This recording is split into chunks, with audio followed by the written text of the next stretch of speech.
Let's go.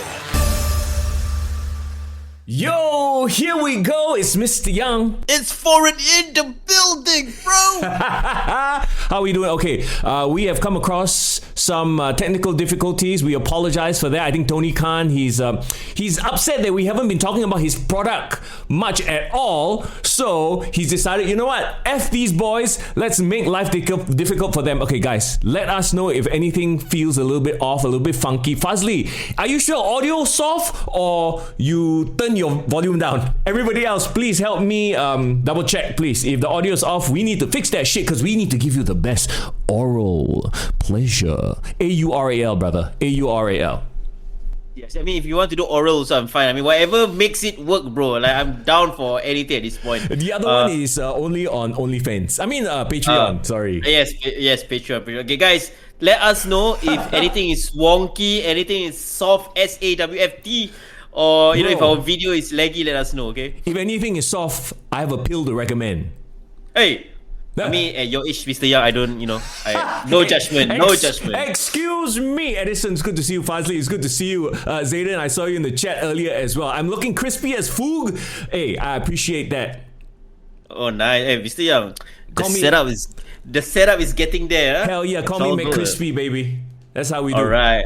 Yeah, I'm just too bright right now. I'm like shine bright like a diamond. Shine bright like a diamond. That's right. How are you, my brother? How's your weekend? How's your week been? It's good. It's good. As who's pro say, foreign go SPW event late. Start also late. You see now, dude, I am getting fucked by all sides, bro. Now I go Grapple Max kena kacau. Go SPW kena kacau, bro. When will it end for me, Mr. Young? I don't know, but you know what? Hey, as long as there's lots of love, you're getting fucked with love. I mean, you are getting effed with love, then it's a good thing. Am I right? Yes, that's true. Speaking of Red Bull, guys, I just popped off on my first Red Bull can. I think we're gonna need it because it's a late start. Here we shall go. See how it goes. Things are finna get crazy, and then we got Nashwan in the chat already stirring the pot, bro. Already stirring the pot. He said 2 letters already, very triggering. Okay, it is absolutely a thing. You even posted the clip of what we talked about last week, as it relates to Gen Z and your lack of affinity for a certain entire generation. Is there anything you want to say regarding this generation known as Gen Z, my friend? No, bro. I did my research. I realized 6-7 is not a Gen Z term. Yes, it's a Gen Alpha term. So if nothing else, I have no issues with Gen Z. I just have issues with people who does this thing. So whether you're a Gen X, you're a millennial, if you do that, that is what you're gonna do to my balls, okay? You just 6-7 it, okay? That's what you all can do. Hey, actually, my generation boomer, like that means angkat bola. You know angkat bola? Of course you know angkat bola. Yeah lah, of course lah, Mr. Young. So they all want to 6-7 my balls, feel free to do so. I'm more than happy. Carry on. All right. Well, that's it. It has been an exciting weekend for me, I have to say. I don't know if you saw my Insta stories, but I was at the newly crowned The Kallang. You heard, right? The sports hut is now known as The Kallang. It's fine. I mean, as long as it's not the Etihad or the DBS or the OCBC, I'm fine. Hey, there's an OCBC Aquatic Center, okay? Can lah, that one's fine. But yes, the newly coined The Kallang. I think that needs a little warming up, not gonna lie. The Angmos will be calling it The Kallang, but whatever the case may be. Talking about the not indoor stadium. Indoor stadium is Jackie Chung. See, it's weird. It's a weird dynamic, right? So, okay, you know who Jackie Chung is? Yeah, I've heard the name. Yes, okay. Taiwanese. I believe he's from Hong Kong. I can't remember. Oh my god, I should know. It's my generation. Anyway, he is considered one of the 4 heavenly gods of Mando pop and Kento pop.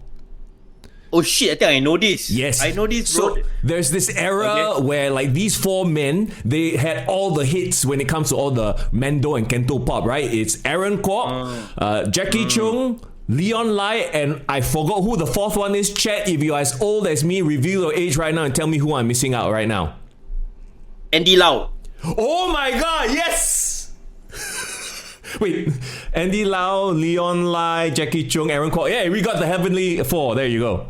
Okay. I have no idea why I know that, but somehow my brain produce the information, bro. Right. Hey, well done, sir. So, Jackie Chung was at the indoor stadium. Blackpink in your area was at the National Stadium. It was wild. This weekend, it was packed to the brim. And then it's very funny because they will filter the people. You go right if you're Blackpink, go left if you're Jackie Chung. And here I am in my 40s going to the Blackpink concert. I see. So go left Jackie Chung, go right Blackpink, go to the back got Naito. Is that what you're trying to say? Oh no, Saturday he already won. I mean, it's no secret, it's no surprise. I'm not jumping ahead, but yes, we are going to talk about Naito, the huge, some might even say controversial, definitely eyebrow-raising decision to have him become a champion. That's why it's interesting. Well, we'll talk about it in a bit. Wait, Najwan, say what happened to your camera foreign? Fazli said he spilled lotion on his camera. That's what happened. Then they start all the lotion jokes. Really. No lah. We, like I mentioned at the start, we are right now using Discord as our main. Okay, I think you're the technical expert. You can give them more context, but I don't know why it's not showing my normal camera quality. So I mean, fuck it, bro. I don't want to get the listeners to wait another half an hour for us to sort that shit out. So I don't know. I don't know if you guys use Zoom a lot, but for whatever reason, Zoom has been giving me issues. Like it won't even. Hey, someone needs to check. Does the Khan family own Zoom? Is that what is going on? Hey, but yes, for whatever reason, Zoom won't connect. It's super laggy, super crashy. So that's why we made an executive decision right at the last minute. We're like, F it, we're not going to make everybody wait. Foreign can look like some pixelated fella from 1995. It's okay as long as his words of wisdom are here and the Red Bull is here. We're good. Alright, guys. You don't need to see my handsome face, guys. You just need to hear my voice, and you all need to jerk off to my lotions. That's all you all need to do, okay? Bro, what? So, wait, what? What? That took a bit. Oh, look. There's even a little thumbs up emoji that comes up when he thumbs up. Discord. Okay, there you go. Hey, what if you flip the bird? What happens? You flip the bird, do the Austin tweet. Hey, don't have Discord. Step out your game, lah, bro. Whenever you do that, Austin needs to show up. What? If that does it happen on Twitch, bro? If you do like nonsense shit like that, does does anything happen or is it all good? It depends on what program you're using, but there you go. Okay, that's the third, I think, swig of Red Bull. We are finna go crazy. We got Survivor Series War Games to talk about, and I'm gonna just put it out there right now because we'll talk about it later, right? I'ma say mid. That's all I'll say. Yeah, I mean, I guess it's 6-7 to me. Oh, I think so. Shit! Oh, okay. I guess we're on the same page. Okay, I can't wait to talk about War Games in a bit. Yeah, for sure. I mean, well, I have a lot of thoughts. I have a lot of thoughts about whatever went down in pro wrestling, not just in the US, but here in Singapore as well. Yeah, and I think is that Sir Who's Pro? Sir Who's yes. Pro. Oh, so I happened to chat up with Sir Who's Pro at SPW Tranquillo as well. So I think I'm glad that you're on the chat, and I'm pretty sure he has a lot of thoughts as well to share about what we're going to discuss later on. Oh, I can't wait. I just want to say one more thing. Blackpink are currently performing their final concert at the National Stadium. So I hope everybody who's a Blink has enjoyed their weekend. I have to say, they stepped up their game from the last time they were here 2 years ago. I was there as well. Oh wow! Okay, yes, I noticed the pink background where you are. So yes, I see the tribute, brother. Of course. Black and then pink in your area. Oh my god! Okay, here we. Did anybody else go? By the way, let us know in chat. Yes. One last question on Blackpink before we talk about the wrestling stuff. Okay. So I've heard people say, ever since they went off and did solo stuff, when they come back, they're a bit like not feel like a girl group, a bit. All now got their own vibe already. So like, how was it like them performing their Blackpink songs and their solo songs? Okay, I don't want to dive into this. Oh my god! So I don't want to dive into this realm because you know how wrestling, like the internet wrestling community, has its own like every little thing need to nitpick. Oh, did Triple H look at John Cena a certain way? It means they are not getting along. You know that kind of shit. Oh, K-pop has that shit, but times 1,000, bro. Like somebody doesn't high five another person. Oh, they are feuding. Oh, they hate each other. It's even worse in the K-pop fandom. Okay, so I'm not even gonna go there. I will say that my wife looked at me and said, "Hey, this is Jenny like not putting a lot of effort." But she's always been like that. That's always been the criticism. Like she doesn't dance as hard as Lisa, or maybe Lisa just raised the bar a little bit too high. Oh, really? Okay, interesting. Okay. Personal question: who's actually your favorite Blackpink member. Brother, you gotta get the lingo down. Who is your stan? That's the question you need to ask. Oh, like Eminem like that lah. Who's your stan? No, oh my god, this boomer, chat, this boomer. Oh my god, like Eminem, this stan, bro. Who's your stan means who's your favorite in the group. Who's your bias? Bias. My bias is Jisoo. Your type, Mr. Young. You know what I wanted to do? It would have been super lame, but I think it would have made a funny video. I should have brought my Jisoo. You know the Jisoo Live fan? No. Bro, how? Oh my god, this. Hey. No. Why are you gonna call me? Yeah, just because I don't listen or watch Blackpink. Check. What's going on? It's okay it's okay if you don't listen to K-pop and you don't know the terminology, but how do you not know the Jisoo Live fan? It is literally every Singaporean. Hang on. I have two. Every Singaporean has one. You watch National Day Parade. 80% of the mofos is carrying one of them fans. Okay, you're talking about the fan, like a normal portable small fan. Yeah, it's called Jisoo Live. That's the brand, Oh, okay. I don't care about the brand.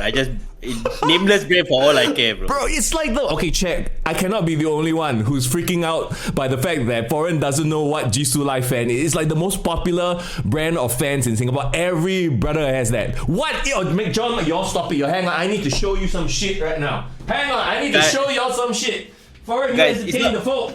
It's not just me, right? It's Mr. Young and his Jisoo fan. I need to show y'all some shit. God dang, where's my Jisoo Live fan? What is a Jisoo fan? Guys, we are all men here, guys. We do not need fans. We just go out in the heat and we go survive, right? We are all angmo, NS guys, right? I can't find it. I'm not gonna bother.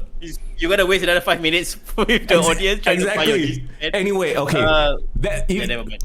Let me put you on something. It will change your freaking life. Okay? You know how hot it gets outside, especially when you're on shoots, events. Pay the money, get yourself a Jisoo Live fan. # not sponsored. But it's one of those things, right? I didn't quite believe the hype until I was at an event and somebody lent his to me.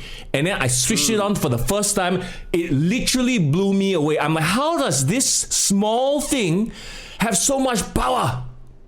Interesting. Okay, Mr. Hey, Young. Fazli says, Jisoo Live fan changed my life during reserve. See? Fazli knows. So who say I have 3, one for me, one for my wife, one for my. See, this is the Singaporean fan. Every Singaporean also has. Lama guys.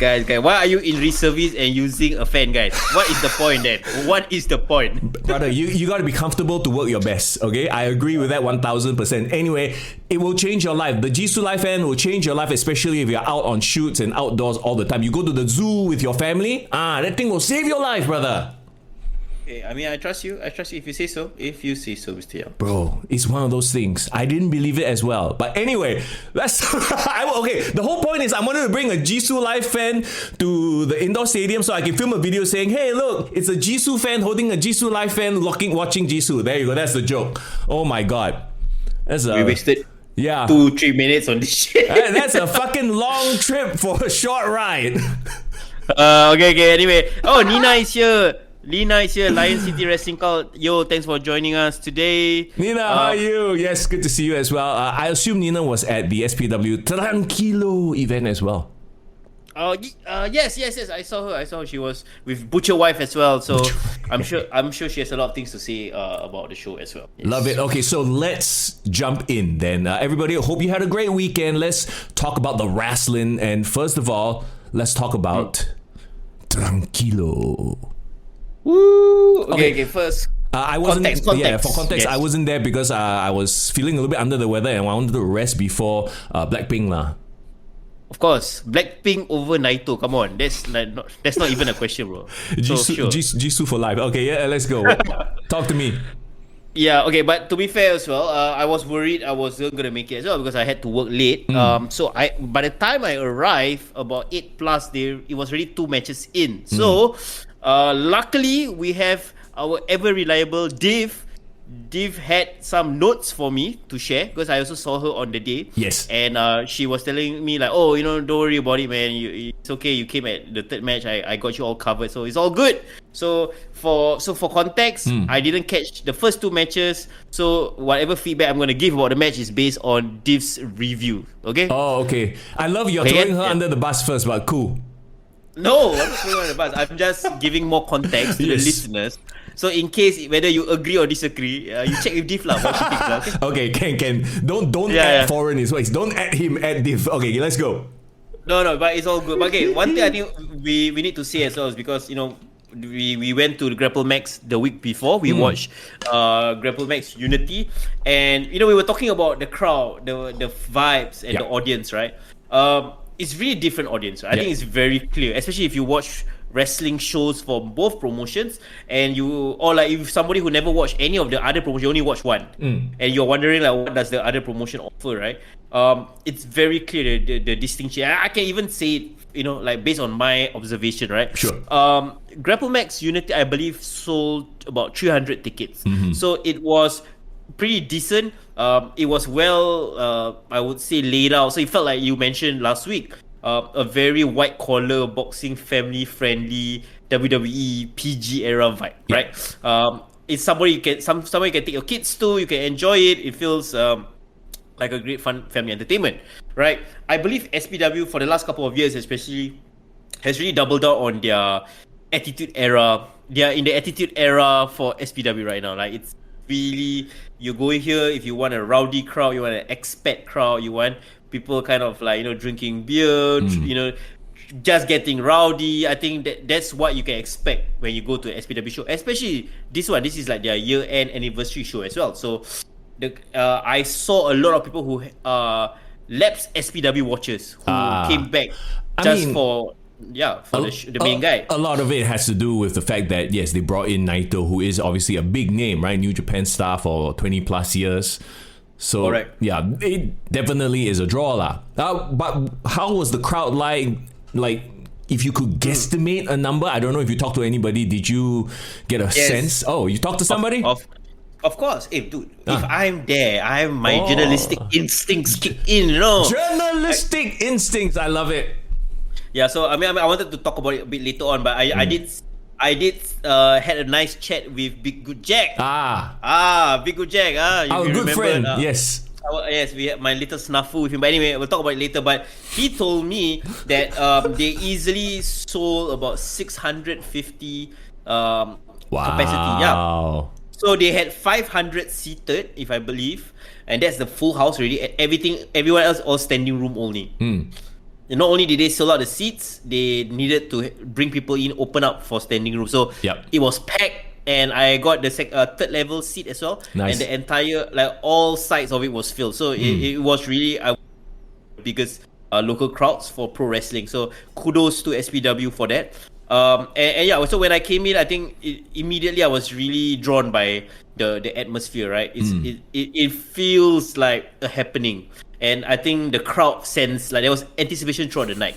So like I did feel it immediately when you come into the show. So that was really, really good. Nice. I believe the first match that they opened up with was actually Dr. Gore versus Bryson Blade. Okay. Okay, so like this rivalry has been brewing. They met each other at the previous Battle Royal match as well. And then you talk about how Dr. Gore has been teasing his Dark Gore, like all his different elements. He was wearing his usual gear, his blue. Yeah, his blue. So this is what our Dave said. The sadistic nature of both men came through really well. And I love that they no-sold some moves because it fits with their narrative. They matched each other energy very well, which led to a well-paced match overall. Okay, Dr. Gore actually defeated Bryson Blade. And okay, this is her star ratings. She gave both of them 4.5. Wow. Okay. Yes. So strong opening match according to Div. I'm not surprised. Like, we've talked about Bryson before, and obviously we have a history with Dr. Gore. Good or bad, happy or sad, that hatchet has been buried, and we've always said, one of the more fundamentally sound pro wrestlers in SPW. So I'm actually not surprised at all. Yeah, and I actually really like the spot that this match is in. Like, you have an anniversary show. You needed to open up with a very strong singles match featuring two of their top stars. Dr. Gore, of course, I believe should be a world contender at this point in time. And Bryson Blade is like one of their younger stars, but he has really come into his own, right? Especially with his rivalry with the referee Ryan. So I think both of them, like in terms of like SPW wrestlers that I really like, both of them are two of my favorites as well. So they did a great job, according to Div. Alrighty. Right? Yeah, okay, so the second match I missed was the triple threat tag team match, right? For the SPW Tag Team Championships. Of course, you got Jack and Cheese defending champions against Mighty Jackson, right? You got Mighty and formerly Homeless Riz, now I think fully embracing his Michael Jackson gimmick. And LTA. Right. Please, people on the chat, tell me what LTA stands for. But it's essentially our favorite guys, Ricky Malik and Kentona. Right? Legion of Total Anarchy lah, bro. Yeah, guys. I know you all want to use all these Singapore acronyms like GST, LTA, but like, fine. I guess it works. Okay, Ken. So this is what Divs wrote in her report. I always get confused with triple threat tag team matches. I still enjoyed this one because all 6 men were deeply committed to their characters. Ricky even dressed up as John Cena. And I guess in tribute to his retirement tour, and inspired him to do the 5 knuckle shuffle and even attempt AAs on the biggest men in the ring. So, okay, like he's obviously settled into that sort of comedy character gimmick, right? Correct. And I think the thing about Harry Potter, as we call him, right, Ricky Malik, is he's really got his character work down. But even if he's imitating all these other personas, whether it's Harry Potter or like being a troll, dude, he gets a reaction from the audience. Sure. That's what you want, right? Well, still a joke character lah. Let's be honest lah. But still, I would say like in terms of his connection to the audience love to boo him. So maybe Dirty Dom's energy is rubbing off on him. So right. Riz as MJ, according to Div, was actually very fun to watch, and she actually likes the chemistry between Mighty and Riz as well. So I'm actually quite curious how visually they look. You know, because both of them are like dancing characters, right? Maybe. Okay. So maybe there's some dancing tag team tandem offense that they did. I don't know. Sure. Yeah. But the fan favorites got their win in the end. So Jack and Cheese retained, and they never really looked like they were in peril. So remember what we talked about last week? I said like, who feasibly can actually defeat Jack and Cheese? Like, these two tag teams are relatively new and relatively not dominant. So I think it was a bit of a foregone conclusion. She gave the highest star ratings to BGJ and TBK 4 stars each. But she gave 4 stars to Ricky Malik as well. Wow. Okay, so he definitely popped the crowd, I must say. Yeah.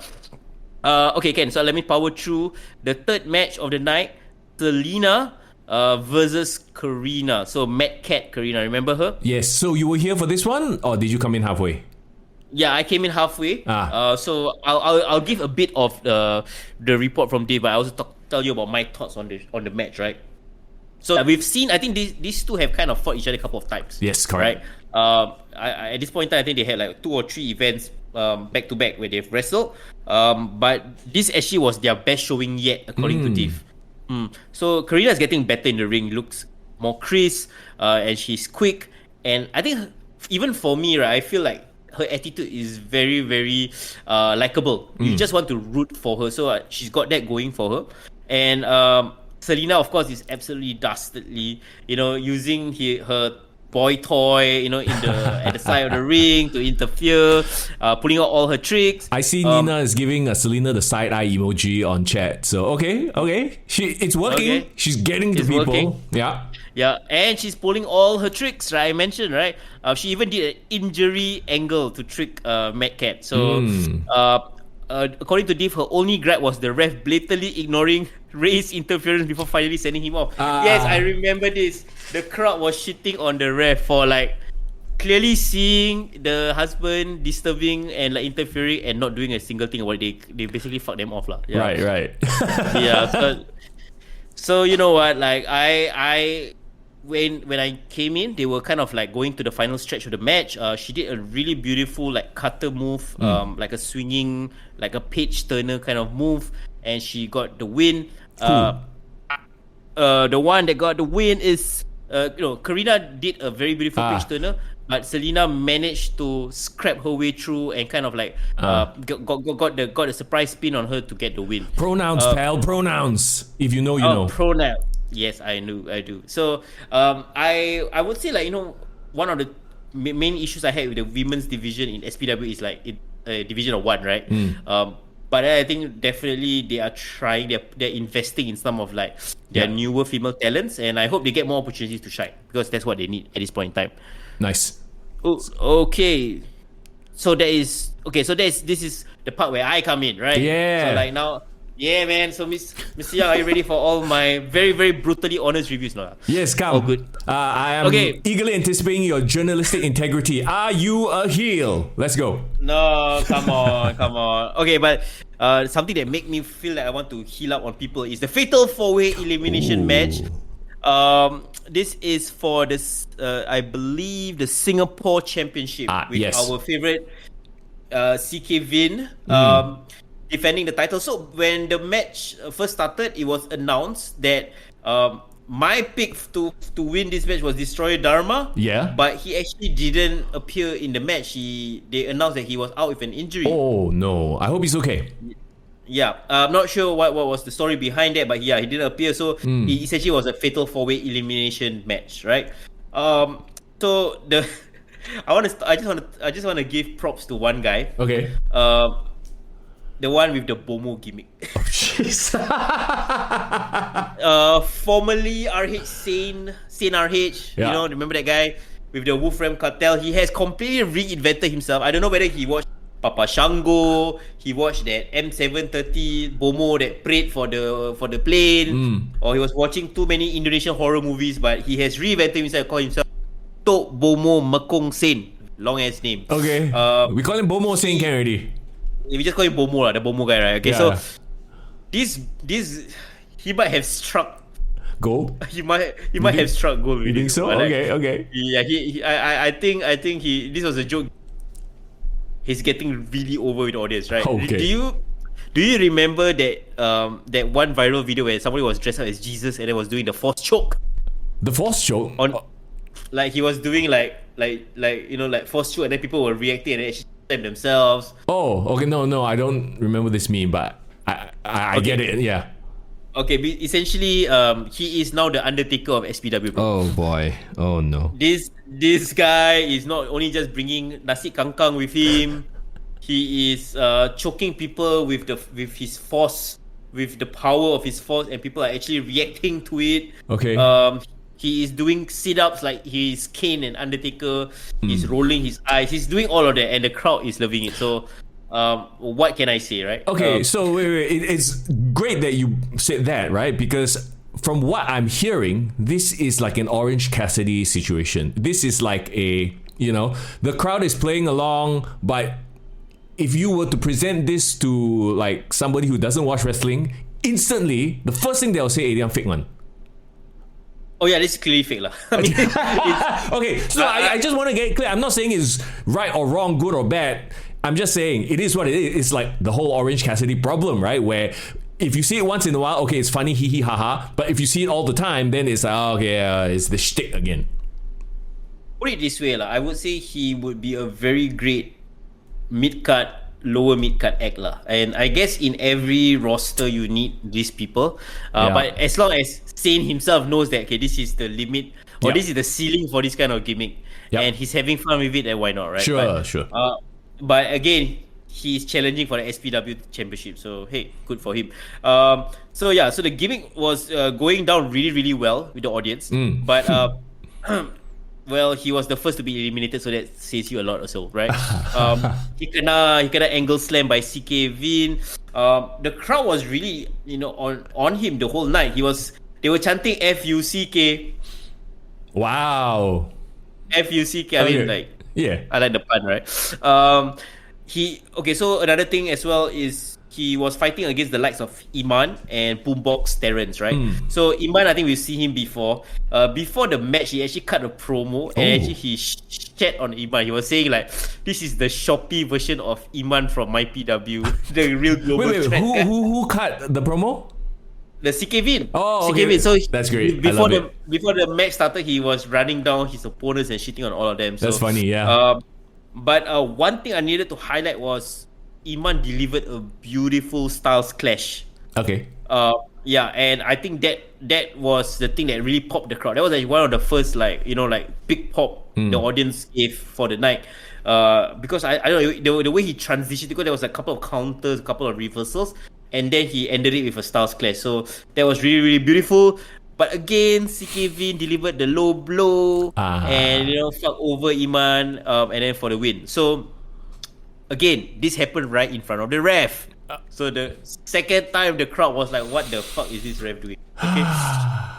So we have some AEW referees in SPW. I was about to say, I was about to bring that up. I'm like, are we leaning hard into the AEW territory, especially with SPW at this point? Because I don't know. Look at the angles. Look at the refs.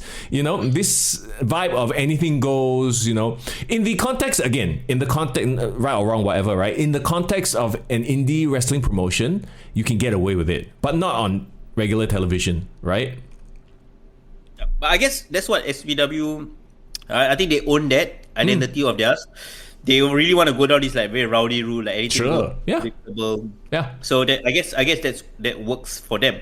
But I do need to say some nice things about one guy though. Okay. Boombox Terrence, bro. Yes. Boombox Terrence. So this guy, very, very interestingly, we've seen a bit of his work. Like he's one of the newer guys. I actually managed to talk to him after this match. Okay. And guess this, bro. He told me he's only 19 years old. Oh, okay. Well, I mean, he does look very young, lah. So actually, that doesn't surprise me at all. Yeah. So that first of all, that's crazy, because when we first started this podcast, he was probably like 10 years old. So that just blew my mind. But secondly, he was actually the final two in this match against CK Vin. Yeah. So of course, CK Vin, being the veteran at this point, was kind of toying with him, like delivering all these slams to him and then like stopping the 2 count, just to fuck with him. But the crowd was starting to really get into it. Like the crowd, maybe either is sheer dislike for CK Vin, or just wanting to see an underdog succeed. But like the final stretch of this match, the crowd was just super hyped for Boombox. Yeah, and he even delivered like a beautiful superplex that really made the crowd believe that this could be an upset win. Right? Okay. Yeah, so that was really, really beautiful. So, unfortunately, it wasn't enough. CK Vin, of course, outlasted them all and retained. So, now you have 2 champions who retained their titles, the tag team champions and CK Vin. It must have been an interesting vibe, because usually in events like this, you go, okay, there's been a whole bunch of title retentions. There has to be one title change, right? Going into the main event, you all must have been like, oh my god, is this going to be the one? That's why. So looking back, I was thinking like the booking was interesting, and then after the end of the night, I was like, okay, I think I know why. Okay. Very quickly, I want to point out what Chat has been pointing out, right? Fatal 4-way, no DQ. Okay, point taken. But also at the same time, you make your ref look like a jackass lah if you are blatantly cheating in front of a ref. Like, you know what I mean?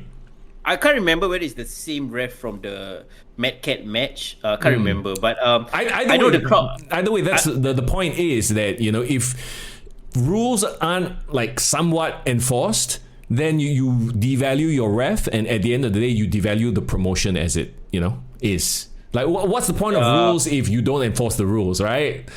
Correct, it's like you work in an office setting and your manager like anything also can. Then at the end of the day, you put all these rules and nobody will obey rules. It means nothing. So rules mean nothing if they aren't enforced. That's the point. Anyway, why is Foreign having an existential crisis? Somebody explain that statement. Yes, please, Lago Fala, what is going on, bro? Okay, but while he figures himself out and tells me what's going on, I'm gonna power through and talk about the next match, because it's actually low-key one of my favorite matches of the night. This was the last match before intermission. The Hardcore Championship. Current champion Referee Ryan, aka Ryan Shen, versus Mason, your guy. Bro, I have to say, I watched Mason's promo on Instagram. I was like, what happened? He kena possession or what? Yeah, you thought got Bomo, and then now like his promo felt a little out of this body, and not gonna lie. Okay, somebody explain what's going on. I think he's kind of experimenting with a bit of a tweak to his character because Yeah. he came out with a bit of face paint. He was Yeah. wearing some sort of like interesting contact lens. He looked a bit like some sort of like demon character. It's pretty cool. It's pretty cool. So he's not just a sexual deviant. Now he's gone full like devilish, Sure. temptress. Okay, Yeah. temptress. I believe the term is incubus. Oh yeah. He feels like an incubus vibe. Maybe that's what he's going for, bro. Okay. Yeah. So okay. So what, dude? I gotta give my props to Ryan lah. Ryan, I think is the surprise story of SPW. So like every promotion needs like a Eric Young or like a Daniel Bryan or like a Spike Dudley or these kind of underdog characters that you somehow get connected to and you just want them to succeed. You've seen because Ryan's trajectory is so interesting, right? He started off as a referee, purely a referee, and then he started training, and then he once in a while dabbled in like becoming that who is that famous referee that always like pushes back against the wrestlers? Earl Hebner. Yes, Earl Hebner. He was the Earl Hebner of SPW for a period of time, and then of course he had his great coming out party last year when he was fighting Bryson Blade. Surviving all that kendo shots. So now he's a fully fledged wrestler, right? He even has the gear. He won the title. He looks great, and he wrestled like he means it. So that's one thing I need to give props to Ryan. Ryan wrestles with such intensity and urgency that you just can't help but root for him, and especially opposite Mason, who is like the biggest dick ever, right? So is or has? Well, I can't confirm nor deny, so I also don't know. Somebody clip this and send this to Mason. Oh dear God. Okay, anyway, so Mason, true to his character, he was posing for the crowd. He was like throwing, he was throwing Ryan into the chairs, toying with him, posing, kind of like being a full-on heel. And what I really like about this is they had such clearly defined characters. You just knew you had to root for Ryan. You just knew you were gonna boo every single thing Mason does, and they kept it simple, even though it was a hardcore match. It's weird for me to say this, but they took risk, but everything makes sense and everything built up to each other. There wasn't like one time I want to do a random, like table spot, or one time I want to do a random, you know what I mean? I even noticed it when I think they used a belt, and I believe the belt was stripped from either Mason. I believe it was from Mason lah. And he started whipping with the belt, right? And it was like a callback to the times where Ryan always kena whack lah, kena cane, kena whack.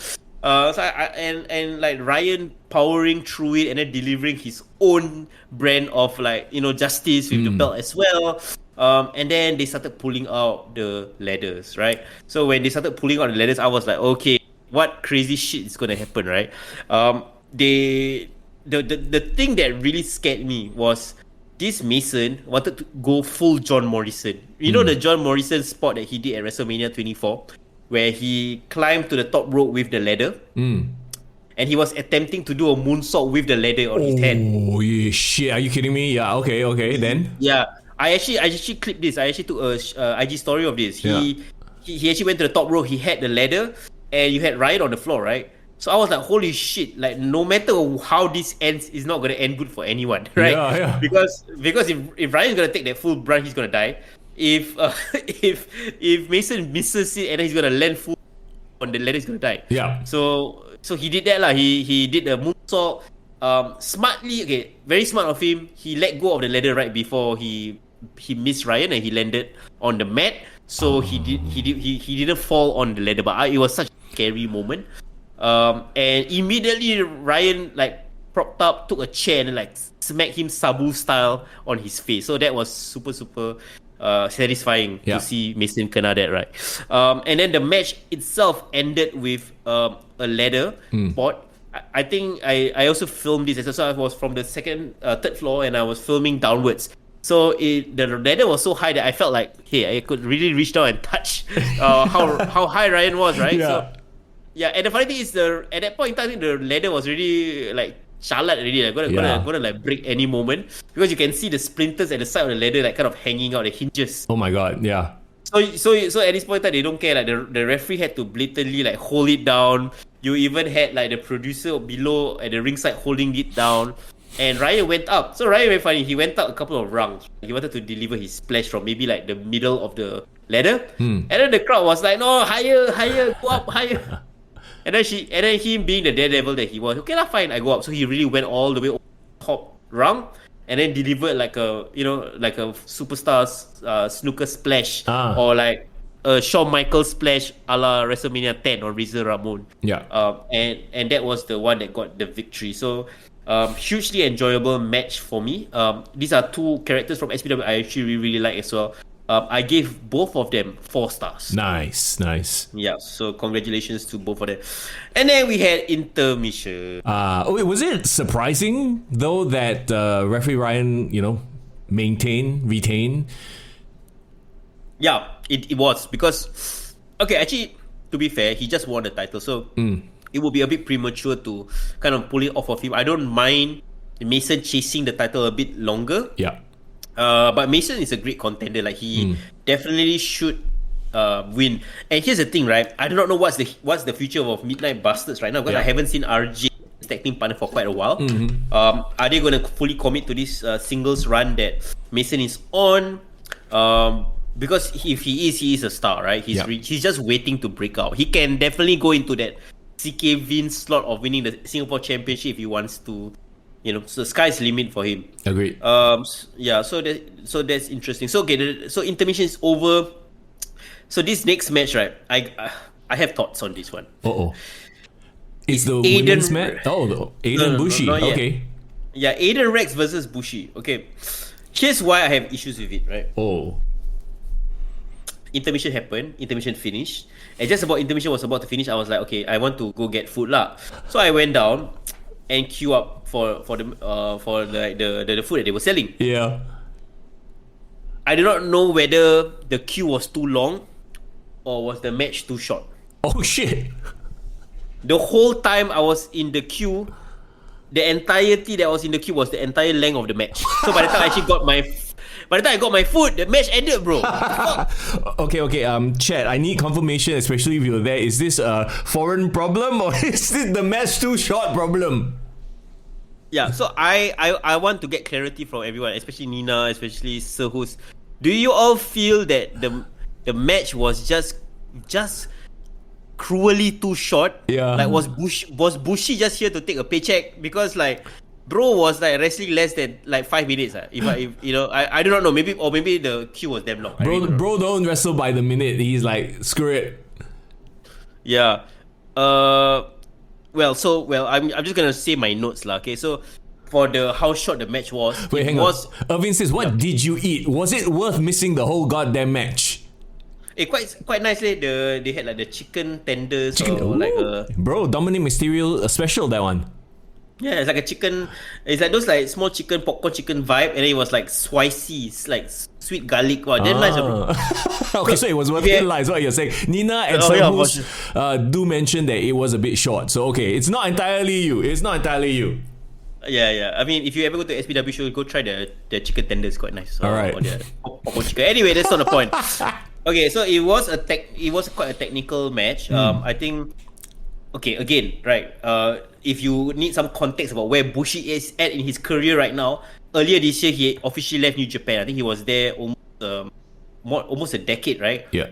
And now he's also wrestling as a freelancer. So I believe Los Ingobernables, most of their members are now not part of New Japan anymore.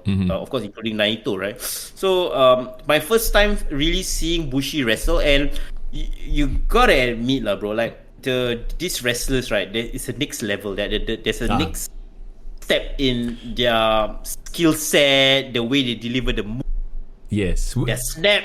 We always say this about certain wrestlers who are from, quote unquote, these federations or these promotions, right? Like, yeah, like there are levels to this game. And I guess, to your point, Bushi is one of them. Correct. And I did even write down this note. Bushi has so much snap and no wasted motion in his moves. Even things like his strikes, his storms, the way he just snaps into every headlock, like, bro, it's just like I felt like Aiden was kind of trying to keep up with him, Right. So even though yes, he was, I guess, clearly kind of like taking it easy, it was still another level above. So that's my kudos to Bushi for the way he wrestled. Quick shout out to Greg, by the way, who's live in Taiwan right now, joining us. Yo, Greg. It's good to see you, buddy. NTW sends their regards. Yes. Take care, bro. Yes, this is live, Mr. Greg. Check it out. Okay, so we are in the middle of our SPW review. So yeah, I was talking about Bushi and how he rest for the short amount of time and the basically the amount of time it took for him to get his damn chicken tenders. Yes, the match ended. So yeah, like I mentioned, my highlight of the match was when Aiden... The chicken tenders. Yeah, it's damn good. The chicken tenders was damn good, by the way. Yeah, Aiden did a very beautiful, like a dive, like a flip plancha or like a somersault from the ring out into the outside on Bushi. And like, by the time I actually paid for it and I turned around, then suddenly I saw Bushi deliver like the poison mist on our poor Aiden. So I didn't know Bushi had a mist finisher. So I guess I don't watch enough Bushi matches to know that was part of his finisher. What color was the mist? Different mist means different color. I mean, different effect, right? There's a whole lore behind it. Yes. Yeah, we had this conversation before. I believe it's green. I think he delivered green. Poison, that one, like the jelly. Yes, poison mist. The match was just too criminally short. I can't even grade it like above 3.5 for Aiden. I feel bad because I felt like he was... He could have really gone all out and do like a banger match, right? Yeah. But it wasn't meant to be lah. So Nina says the dive happened too early in the match as well. Okay, so it's not just you lah. It was really a short match. And also Irvin brings up a very good point. Next time we must judge matches, the timing in chicken tenders. Oh dear God. Okay, yeah, we should. But then again, I don't mind if it's a fast match and a lot of things happen as opposed to a 20-minute match where nothing happens. Right. It is what it is. Oh, but very interestingly, after I got my chicken tenders, I went up and I ate. And I was like, okay, I want to go toilet. I wash my hand. So I went to the toilet at the third level. Guess who I ran into? Bushi. No. I ran into Aiden Rex cleaning off the poison mist, bro. Okay. Okay, you know what? Okay. It would have been hilarious if you actually ran into Bushi in the toilet doing his business. So I could have asked you the question. So is Bushi? Oh, fuck off! Yeah. I was waiting for that one, bro. Oh, it would have been You need to stop it, bro. It would have been a great setup. I'm sorry. I had to take the shot. God dang. It's right. This is why, right? It was right there. When I do job interviews and people say, "Oh, you run a podcast," I'm like, yeah, but it's really more for I cannot tell them what I talk about or ask them to watch the content of my podcast because this will not get me hired anyway. What are you talking about? We are hard-hitting journalism, okay? These are questions that people want to know. Okay, so I'll tell you something that people will be curious to know. Okay. So, from my brief interaction with Aiden Rex in the toilet, right? Yeah. That statement just taken out of context is just like meme worthy. Irvin say foreign really on a journey of self-discovery this year. Chicken tenders, Red Bull, Mexican music. And the hate for Gen Z. Gen Z hate is real. Yeah, John Mouse, please make Nacho, please make a meme for Mr. Yan. Okay, so yes, a trade secret. Okay. Whoa. So of course Aiden was cleaning, cleaning the meat. I said, dude, are you okay? Everything okay? I was saying like fast match, bro, but I enjoyed it lah. Then thanks. Then suddenly a question popped out in my head, something that I would never have thought to ask, except for at that very moment, bro. Are you a heel? No lah, fuck lah. That one we found out 1 year ago already lah. Aiden Rex been a heel for a year. Okay, what is it? No, I was like, hey, by the way, how does the mist taste like, bro? Okay, that's a great question, actually. Yeah, it's a question you wouldn't think to ask, right? Yeah. Then he was like, actually, right, it doesn't hurt you, like, mist itself doesn't hurt you, but it kind of smells or tastes a bit chocolatey. Chocolatey? Right. This is so random. Is it food coloring? I assume it's some kind of food coloring. So A, it's not poisonous. B, yeah, it's probably good. I don't know. It's edible lah for sure. Yeah. I mean, it's in the mouth, right? So it probably tastes like Bushi spit too. There's a little because it's in his mouth, right? But whatever. Unless his mouth saliva is taste chocolatey, I guess it's if people now wonder what does the poison mist taste like, it's actually chocolatey, according to Aiden Rex. Yeah, so you learn something new every day. All right, or if any one of the promotions bring down a Japanese wrestler that does the poison mist, Foreign will volunteer as tribute to take a poison mist to the face to test for us. I would love Asuka to spit on me. Why not? Let's go. While listening to Mexican music, while getting a massage from a Bukit Batok massage therapist, while hating on the Gen Zers. Okay. To be fair, I've never really hung out at Bukit Batok, so can't even confirm whether there is a massage place. But yeah, sure. Bro, I don't even want to Google it. I swear, some like sus shit might just pop up. Okay. Okay, Taufik, Mighty, I believe, right? Said one thing he's amazed by is how Bushi can hide his mist. Oh. Yeah, he says sure. He the whole time in the match, right, couldn't tell. He was taking bumps, he was doing everything. Right. And suddenly the mist came out. So yeah, there must be some trade secrets that we are not supposed to be aware of, lah. Yeah, so that was my very, very short review. Actually, it was a very long review of a very short match. The chicken tenders review was longer. Okay. Next match. Okay, we are the last two matches of the night.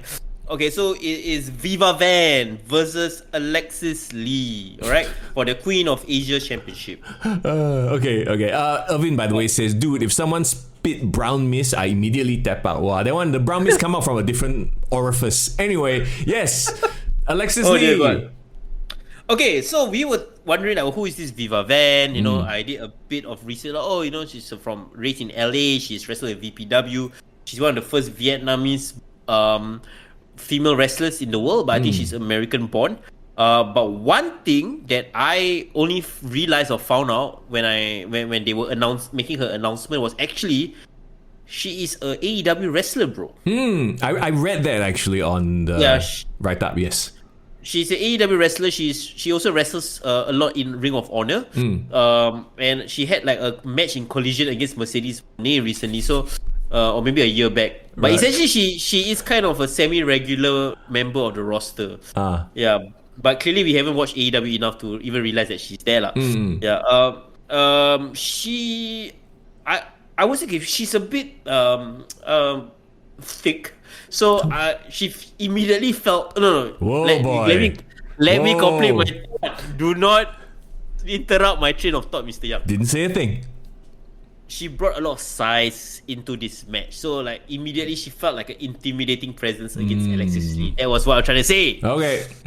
Yeah, so she came in and she had this presence about her, and she kind of looks like The Rock's daughter. I don't know why. That was the first thing that came to my mind. Yeah, she kind of looks like Ava. Like when I was like looking at her like, yeah, she kind of like Ava vibe. So she had the size.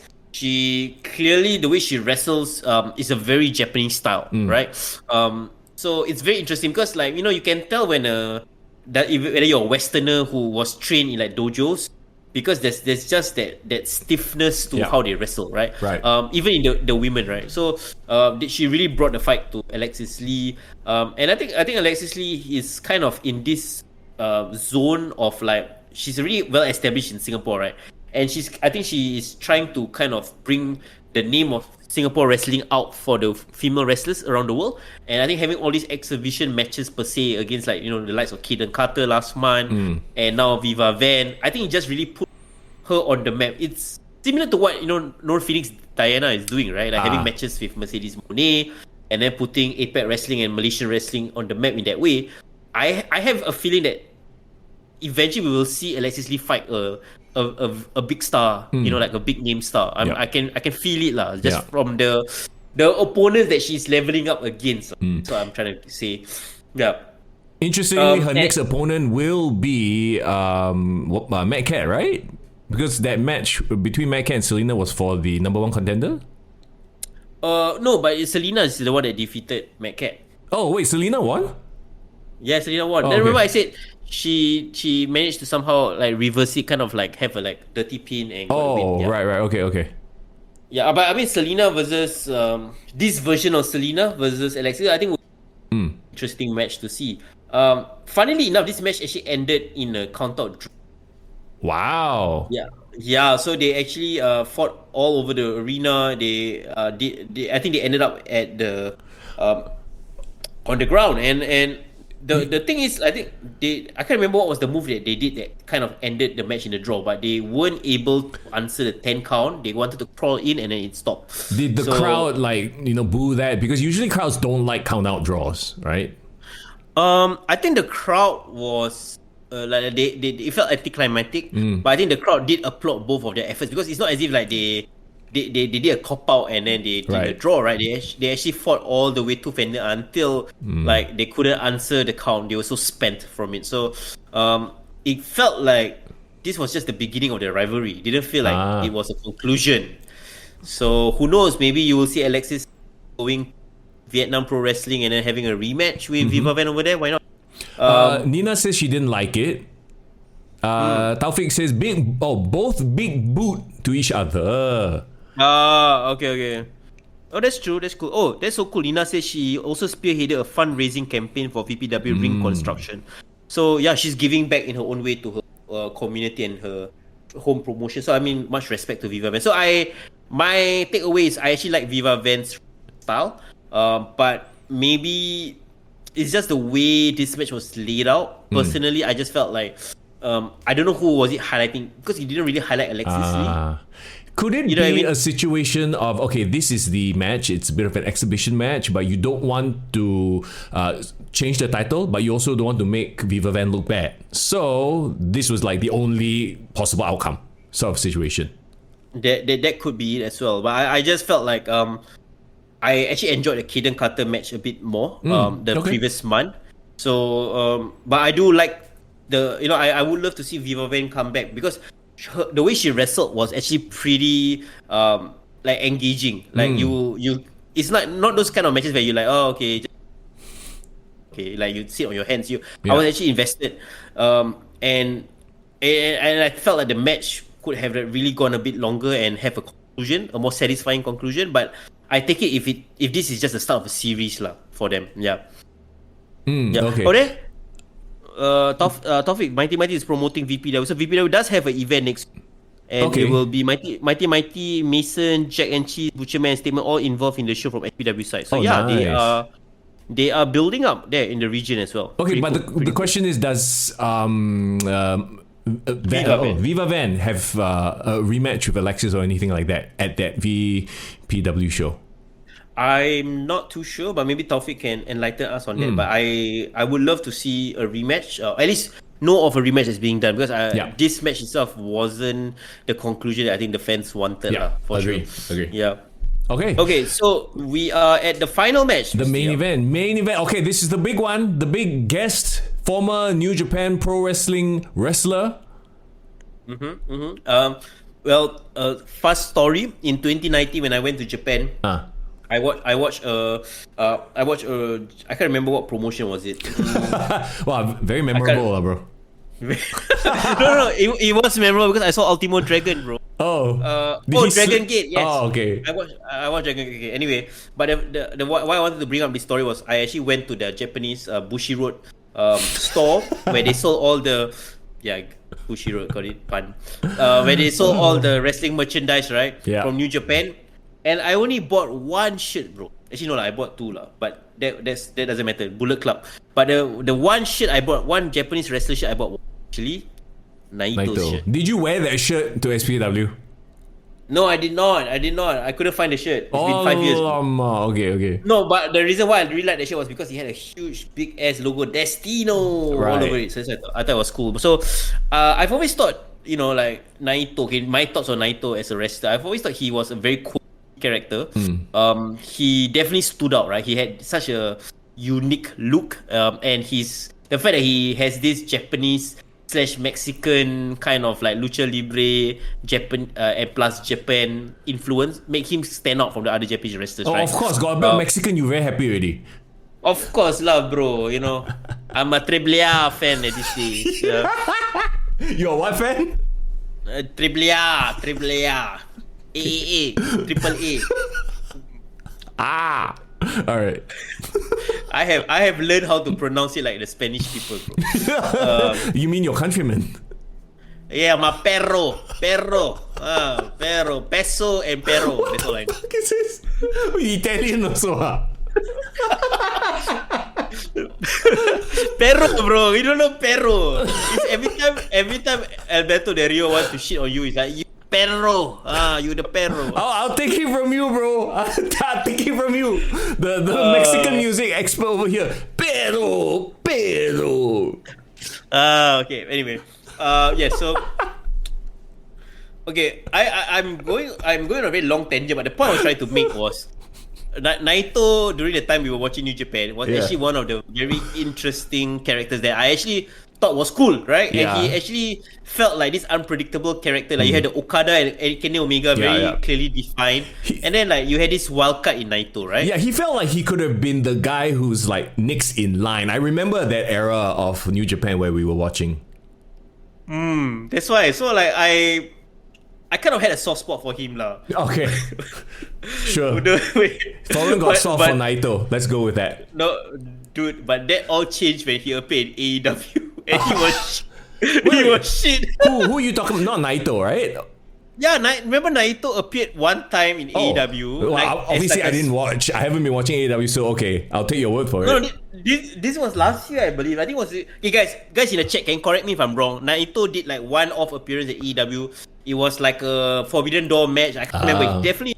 He definitely did wrestle in AEW. Yeah. And he did absolutely shit. He did nothing there. Like, and then I'm like, oh man, did AEW just fuck up another great wrestler? Because you know, like you have all this aura that Tanahashi had, Okada had, Naito had, even Ibushi had in New Japan, and then they come AEW, they just like, you know what I mean? Got like paycheck. Yeah.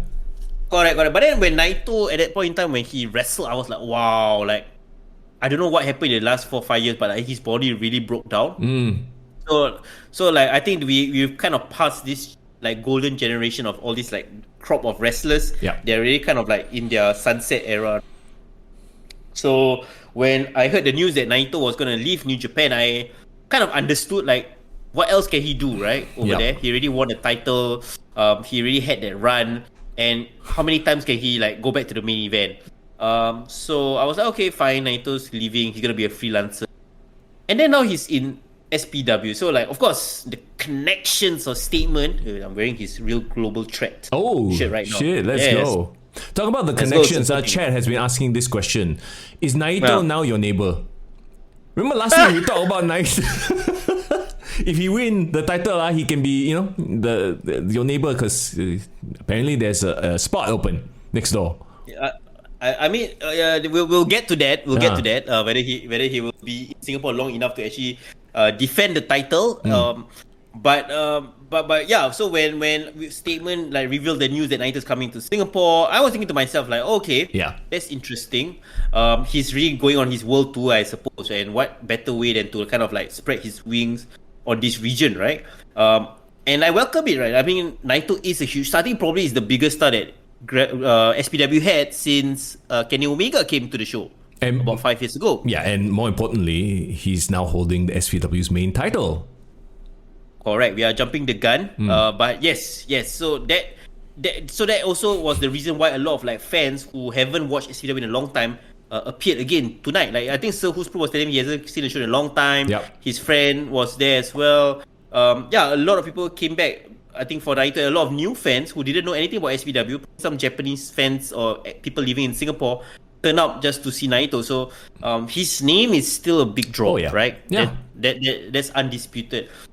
So when the match happened and you had Statement coming out, Statement at this point in time, I think is very established as the guy who is the one making the connections, but people are not watching it for Statement. I think there are people are watching shows for who Statement brings to the show. Does that make sense? Yeah. He's already settled into this like very like he's like the resident booker / top guy, but he's not the main storyline anymore as opposed to how he was previously when it was revolving around him, right? You got Butcherman also coming in close to actually almost a year or already touching a year long title reign, this time last year we were awarding him the Singapore top wrestler. So he has carried that title all the way until now. So to be honest, I was rooting for him. I was thinking to myself like, surely Butcherman's gonna like come out with the title, right? I mean, Right. they ain't gonna drop this to Naito for what, you know? So I'm thinking to myself like, okay, what interesting permutations SPW is gonna do, right? Yeah. To allow the title defense to be made. So when Naito came in, big pop, huge pop. Yeah. He was wearing his suit for this match, which that's when things are serious. And he was walking a bit like hobbling, like I don't know. He was very ginger the way he walked. So I was thinking to myself like, either he's slowing down, maybe he has an injury, or I don't know. So I kind of had the vibe that I think the one that's gonna do all the work is really Statement and Butcher. Right. Yeah, and Naito gonna like pick his spots, which should be what he does as a veteran, right? So the match itself was very, very surreal because you actually had the likes of Naito trading spots with like Statement, trading chops with like Butcher. Everything of it felt surreal because like you're seeing this like huge star, kind of like in a normal sequence with like all these wrestlers that you see all the time. So that I think made the crowd paid attention a lot more. It felt like suddenly like a Japanese crowd. You know what I mean? Yeah. Like they were paying attention, they were popping and oohing and ahhing at the right spots. Yeah. I also felt like he wrestled very smartly, Naito. Like, you know how we always compliment Randy Orton for having like, he's not doing a ton of flashy moves. Yeah. But when he does it, it's just so impactful. It's like the Japanese version of it, right? Like, it's still strong style. He still has the stiffness and all that. Yeah. But he really takes and picks his spots very, very well. There was even that one time he tried to tease like a suicide dive. Yeah. So the two guys were on the outside. He ran the ropes. He was just about to tease it. Then after that, he flipped back and then he rolled over and did his Destino pose. You know the one? Yes. Yeah. So that to me that's hilarious. I loved it. And then of course there was this one big spot as well where he delivered. I believe you had Statement and Butcherman trying to do a superplex, and then you had Naito kind of catching them, going into a powerbomb setup, and then drilling all two of them down on the ground. So it was like a Tower of Doom kind of move. Nice. That was pretty good. But so the ending stretch was where I thought it was very surprising. I don't know whether the people on the chat would agree, but the ending sequence felt very, very rushed to me, in the sense that like I don't know whether it was like they were wrestling, and somebody said, "Okay, guys, we go home," and then they just kind of like it didn't work towards the ending spot. You know what I mean? There was this sequence where you had Naito doing like the swinging DDT using the rope on Butcher, and they were doing a couple of like finisher reversals. You had of course the Superman punch from Butcher. You had a Statement trying to deliver his Canadian Destroyer. So they were taking all, and then suddenly I felt it was very random because you had Butcher kind of doing like a sidewalk slam kind of situation, and then you had Naito kind of reverse it, and then immediately into the Destino, right? It felt like a Destino out of nowhere. So usually if it's like an RKO out of nowhere, then it will be like either like a 2 count and then like the leg is on the ropes, or like somebody slams and then exits the ring because it's like catching the breath. It's like a break spot, right? But then it led to the win. So I think that's why the crowd was in shock, because like, wow, it's Destino. Wait, now really it's ending? Right. What shit? So that I love how you encapsulated the crowd's reactions. What shit? That's exactly how everyone was. Yeah. That's probably what it is. Because I was, if you watch back the video that I recorded, I was like, the crowd. It's like an Undertaker moment, to be honest. Right. It's like, when Undertaker took the pin from Brock Lesnar, the streak was broken. Right. It was like, everyone was like, no, this can't be the finisher. No, come on. Wait, what? And then you had the big eye with the pop-out like, oh. Nina agrees, saying the ending was anticlimactic. Yeah, exactly. So I was so, like, I don't know, I was shocked. I think everyone was shocked. But everyone really realized that, holy shit, this is like a big moment, right? Yes. I mean, Naito is easily the biggest star to hold the SPW Southeast Asian title easily, right? Agree. So, okay, then my question becomes, right, is this like a case of Mercedes Moné winning the championship of Nordiana? Which title did she win? He won the APEC Women's Championship, Okay. which is the Apex Women's So title. is it that situation where just because your like championship title now belongs to a big name like Mercedes Moné, but in this case it's Naito, right? Is that a case of what we're seeing here, where it's like, okay, now look, we just elevated the title because Naito has it? I mean, Taufik did provide a counterpoint. He said the ending was out of nowhere, and for me, it's good. So I guess you have a bit of divided opinion on this, right? Mixed reaction to this, because I guess the pure shock value of it definitely got the crowd talking. Okay.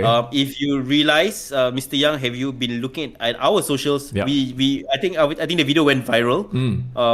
People are definitely reacting and have a lot of strong opinions. So maybe that's what SPW wants, right? Like coming out of their biggest anniversary show, you have a top star carrying that title. But what does this mean for SPW going forward? That's the question. And it's the same question we've asked about the whole Mercedes Moné situation, right? Like, does this mean that he's going to come back? So, Irvin brings up a very good point. Does it mean that it'll make people come for the next show? Will he even be back for the next show, or will the title be defended at another show in Japan?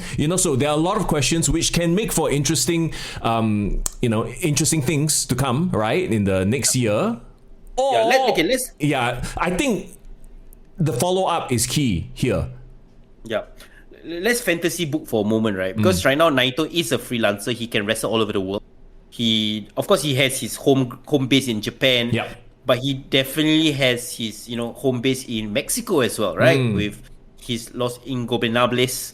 And also I'm not sure whether he's making any more inroads in US with AEW or Ring of Honor or whatnot. But he's clearly going to be carrying the SPW's title. Yeah. And that, of course, gives visibility to the promotion.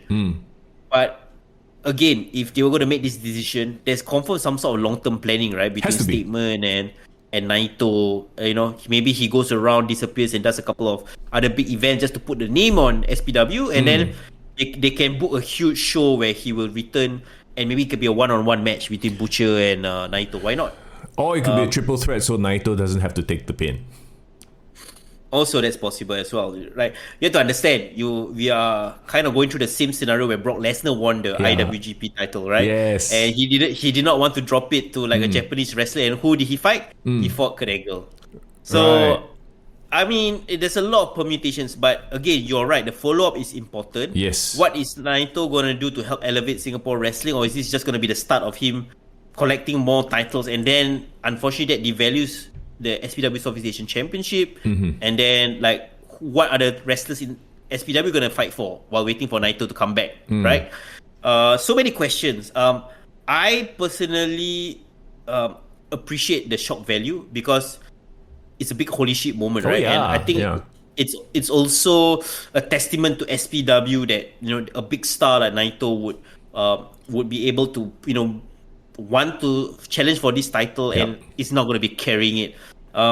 My flip side argument to it is that is this going to be the norm? Like our local wrestlers just going to be feeding, for all these bigger stars. Yeah. And then it only works if Naito puts over Butcher in the future or maybe Statement in the future. But would Naito even do that? But why would Naito want to do that, right? Like, they're not. I mean, the SPW wrestlers are known in the region, but what would he say to the Naito's fans? Like, oh, Naito lost to whoever, Butcher or whoever, but they do not know who they are. So it's the same problem that Mercedes Moné is going to face. Like, how is she going to drop all 13 titles, 14 titles? Exactly. And, will she drop them all at once? Will she drop like a few here and there? Like, it's definitely something that we have to wait and see. It's not something that we can make a judgment on now, but definitely the shock value is the shock value. And it's worked, right? Look, Chad has been buzzing about now the fact that he's the Southeast Asian SPW champion, that he should get citizenship in Singapore. Oh my God, I'm reading all the comments now. Holy shit. There are a lot of comments about that. And I pitch for, once again, Naito to be Foreign's neighbor. I'm there for this series, Foreign and Naito, best buds, buddy cop TV serial. Let's go. Okay lah, maybe Irvin says maybe Naito revealed his grandma born in Jurong. You know, like Taylor Swift that time. Zayden, I mean, says a loss in a multi-man match. I think that most likely will be what it is too. Or okay, there could be a scenario where he loses to a fellow Japanese wrestler who is, I mean, maybe not at his level, but someone slightly lower, and then that person can lose to somebody in Singapore. You know what I mean? Yeah, that's true. That makes a lot of sense. Taufik brought up a very interesting point. In a Q&A during the dinner date, Naito and Bushi says that they won't wrestle in Japan unless it was for New Japan. So that already can give a hint of where they're gonna take their talents to next. Well, Southeast Asia. Probably, I don't know about him bringing it to the US. You know what I mean? Like, it could very well be a Southeast Asian thing, and he loses it to a main eventer in Southeast Asia. Yeah, that's interesting. You wanna hear some tea or not, guys? Guys, people wanna chat. I got some exclusives for you guys. Okay, here we go. Right? So clearly, I wasn't satisfied with this ending. Right? No. I was like, I gotta dig in and find out why was this decision made. You gotta dig in? Dig in. Dig. I heard something. Dig. He has to dig in, not whatever the hell I heard you say. You okay, Mr. Young? Yeah, okay? I'm hey, I got these new Sennheisers. It's very clear. Well, I hear very clear. Very Jisoo clear. Okay, got you. What I heard, of course, while I was digging around for information, was that, of course, okay, so of course, I had to seek out Butcherman, right? You see, Nina already tegur us already, huh? What do you mean Your tonight? All, it's every week. Dear God. Blame the Red Bull. So I had to seek out Butcherman. I congratulate him on his year-long title run. I mean, like that cannot be ignored, right? Oh yeah. He really did a lot to carry the title, and I was so glad for him, right? But then I was asking him like, hey dude, like, man, I was rooting for you. I told him upfront, like, I was rooting for you. Like, I wanted you to keep the title. I was shocked that he told me this, bro. He said what? I only found out about it this morning. I feel like that is a type of conversation, right? Like, you shouldn't be revealing on the podcast. Just saying. Hey, I told you I'm gonna give you some insider news. Right, okay, fine. I guess, that's true. I guess when Foreign gets the dig in, he really gets in deep. I'm just reporting. Okay. I'm not saying that I'm not making any judgment on it. I'm just saying that he found on the night. So that is very interesting to me. You know why? Because this really could be a situation where, like Brock Lesnar, Undertaker, right? Oh. Maybe all along, the plan was the streak to continue, but then maybe the booker felt it was right. Okay, maybe this is the night. Like, it's a big event. Yeah. Maybe it's time to shock the audience. And regardless what you think, the decision was made, right? Edison said, this is some Dave Meltzer shit. Brother, are you gonna get like suddenly your phone ring? Statement.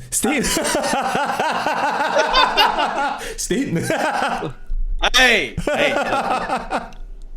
This is why you guys listen to the podcast, right? You all listen to the podcast for fun, or you all want to hear it from me? We want to hear you get your dick in. All right. Okay. By who? That's the question.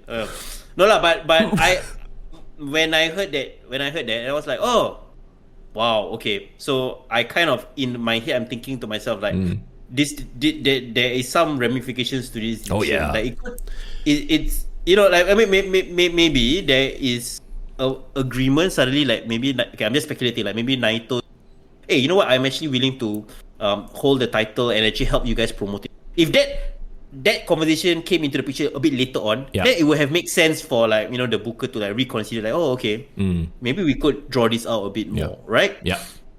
So well, I mean, I'm sure that's exactly probably what happened, right? A conversation was had, a deal was struck. At the end of the day, these are all deals to be made, right? So whether or not there was a long-term plan to begin with, I guess we won't know until next year lah, or the next couple of months when things pan out. So watch this space. Akan datang, let them cook, as they say. Right. And again, it's all speculation. There's nothing unless whoever comes out and confirms. Unless Naito suddenly can speak English. Yes, my time now is to be the SPW Southeast Asian champion. What is that Japanese accent? That's horrible. Borderline. Brother, you need to listen to Japanese music now. Just to make up for that, travesty of a Japanese accent. Oh dear God, yeah. So like, I'm just saying, there could be a discussion that was held that make it that make them confident to make this decision. So yeah. Bro, alright, there you go. Singapore's Dave Meltzer with the scoop.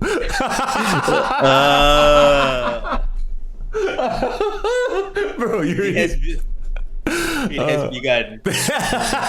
Hey, dude, I give you all the scoops, bro. I tell you, the poison mist tastes like chocolate. I tell you, decisions were made on the day. Bro, come on, bro. Oh, by the way, very quickly, talking about poison mist, I want to give a shout out to our good friend Nashwan, who works fast. My man works fast. Let me show to the camera right now. I don't know if you can see it clearly.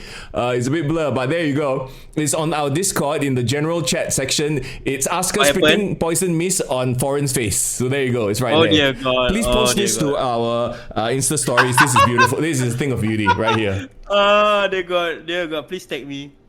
That's beautiful. Okay. Anyway, okay. Zayden says, Foreign, please go back to Apple cider. Okay, hey. We haven't even talked about Survivor Series. All right, yeah, War Games. Okay, just quick wrap up the vibe. If you want to give a rating, sure. If not, that's fine as well. But I'm sure you were sports entertained for SPW Tranquillo. Yeah, it was a very enjoyable show. I'm still gonna let it sink in a bit before I decide whether it's my favorite show. And I think maybe next week when we talk about our SPW and Grapple Max, like all our Kick to the Gut awards for best local show, maybe I'll make my decision by then. But definitely a very newsworthy show. Okay. There you go. Very fair, very fair. All right, let's talk about, did anybody wake up early in the morning to catch it, or did y'all wait till the afternoon? I want to know, because I feel like a lot of that also changes the enjoyment of the show. Let's talk about Survivor Series War Games. Yeah, man. Dude, I woke up for it. You woke up for it? Dude, the grammar is gone. You woke up. So it's like so past tense. You didn't just woke up, you woke it up. I woken up. I'm woke up. Foreign is very woke today. Okay, so yeah, I had a very late night last night. Came back from Blackpink, so I was still buzzed from Jisoo and gang. I'm sure.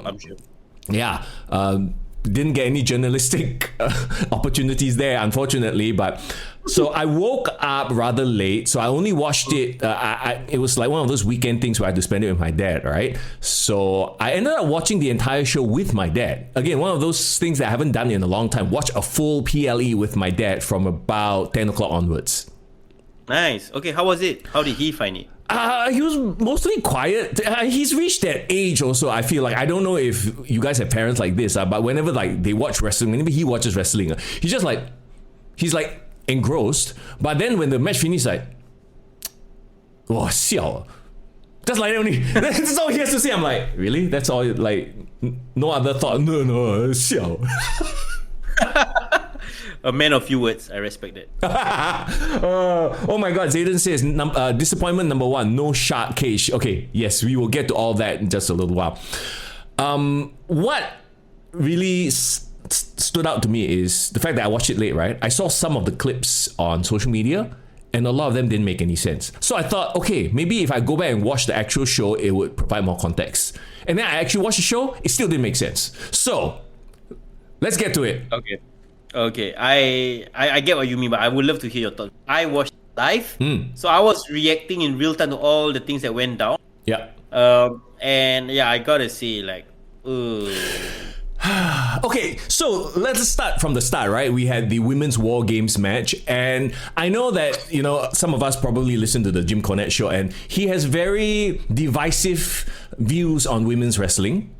And watching War Games today, I actually agree with him in that you don't need a women's War Games just because the men have a War Games match. Yeah. I feel like the War Games match should be like the Hell in a Cell. Remember, we used to have a big problem about Hell in a Cell being this pay-per-view where you have to have a Hell in a Cell even if the stories didn't lead up to it. In this case, I think the women's War Game match took a lot away from the men's War Games match. I honestly felt like if there was ever a time to bring back the traditional 5-on-5 Survivor Series match, yes, this would have been the perfect match to do so, the women. Agree. Because, okay, look, the women, they did a decent enough job of building this story. You know, the whole Rhea and Io, Alexa and Charlotte. AJ feels a little bit like just insert anyhow on. You know, like she just returns screwed. Okay, not in that way, but she felt like a last minute insertion to bring the star power. Same with the Becky Lynch side of things, right? And no, so I felt when Becky Lynch and AJ got introduced, suddenly the match became about them because it was actually building up a different way with Kabuki Warriors and Rhea. But yeah, it suddenly became about them. But also at the same time, like, okay, my biggest problem with this match, it felt like, and I don't know if it's the wrestlers, I don't know if it's the spots that they laid out.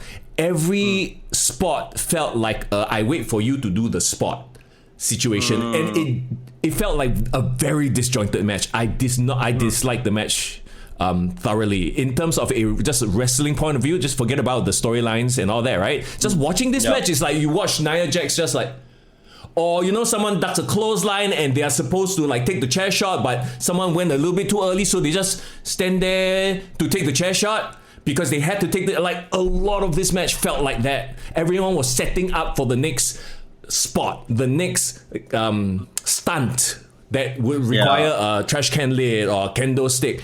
It was very hard for me to watch, unfortunately. I didn't really get into this match until like the last part where you had when Rhea came into the match. I felt like, okay, the business picked up a bit, but everything else, the setup kind of just felt very lame. No, wasn't really a fan. What I took away from this match is Becky Lynch is the GOAT for a reason. I have a lot more respect for Becky. She was trying to ring general this match. Unfortunately, the pieces she had in there were just not it. I know a lot of people shit on Nia Jax. Sometimes it's because it's justified, sometimes it's not. This time I'm like, okay, yeah, it's very much justified because she was like, oh my God, there's so many awkward moments in there from her, right? And not just her as well. And we've talked about how I love Io's matches, right? I hated this match from her. Like to your point, Rhea was the only one who, when she came in, it felt like business picked up. Even AJ, and I hate saying this, but AJ in there felt like a child. AJ didn't really contribute much to the match, in my opinion. I mean, except for the ending. They telegraphed that. But like, I was surprised that you had the likes of Charlotte Flair there. You had, you know, Alexa Bliss. Yeah.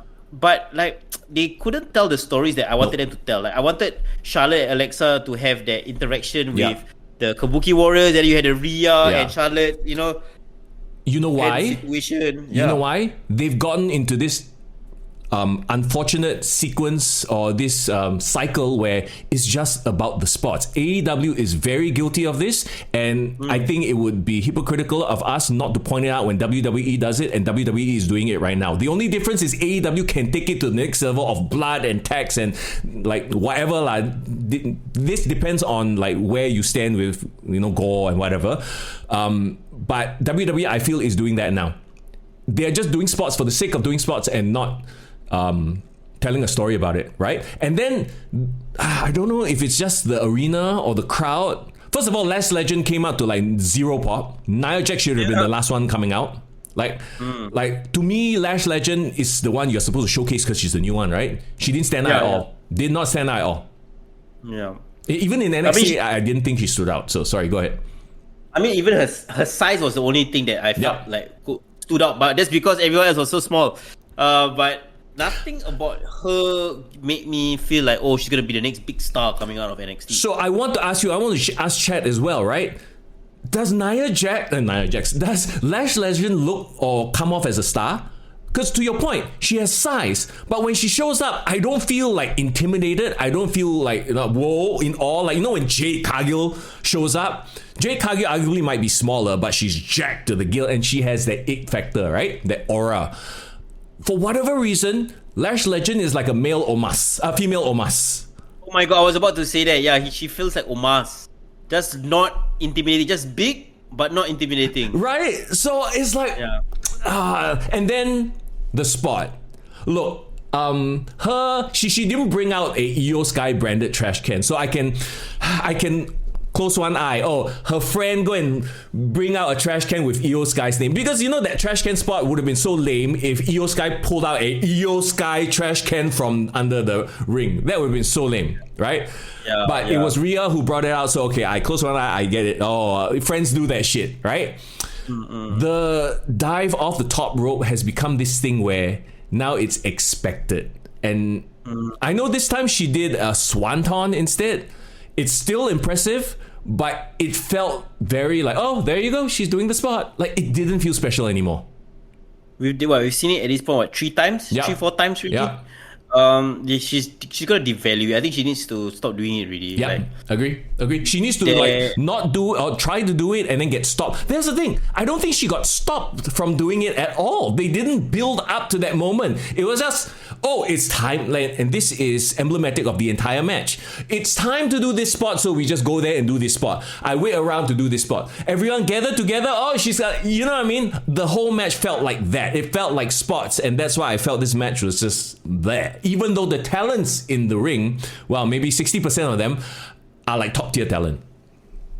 Yeah, you're right. Remember you told me like WWE right now is just looking for the viral moments. Yeah. The only takeaway I have gonna be from this match is just that spot that Io did, and I won't remember anything else about this match. Exactly, which is a shame because I thought Rhea came off with plus a million vibes, million aura with her Terrifier cosplay, right? Oh, yeah. So who says Legend tasted Asuka's chocolate?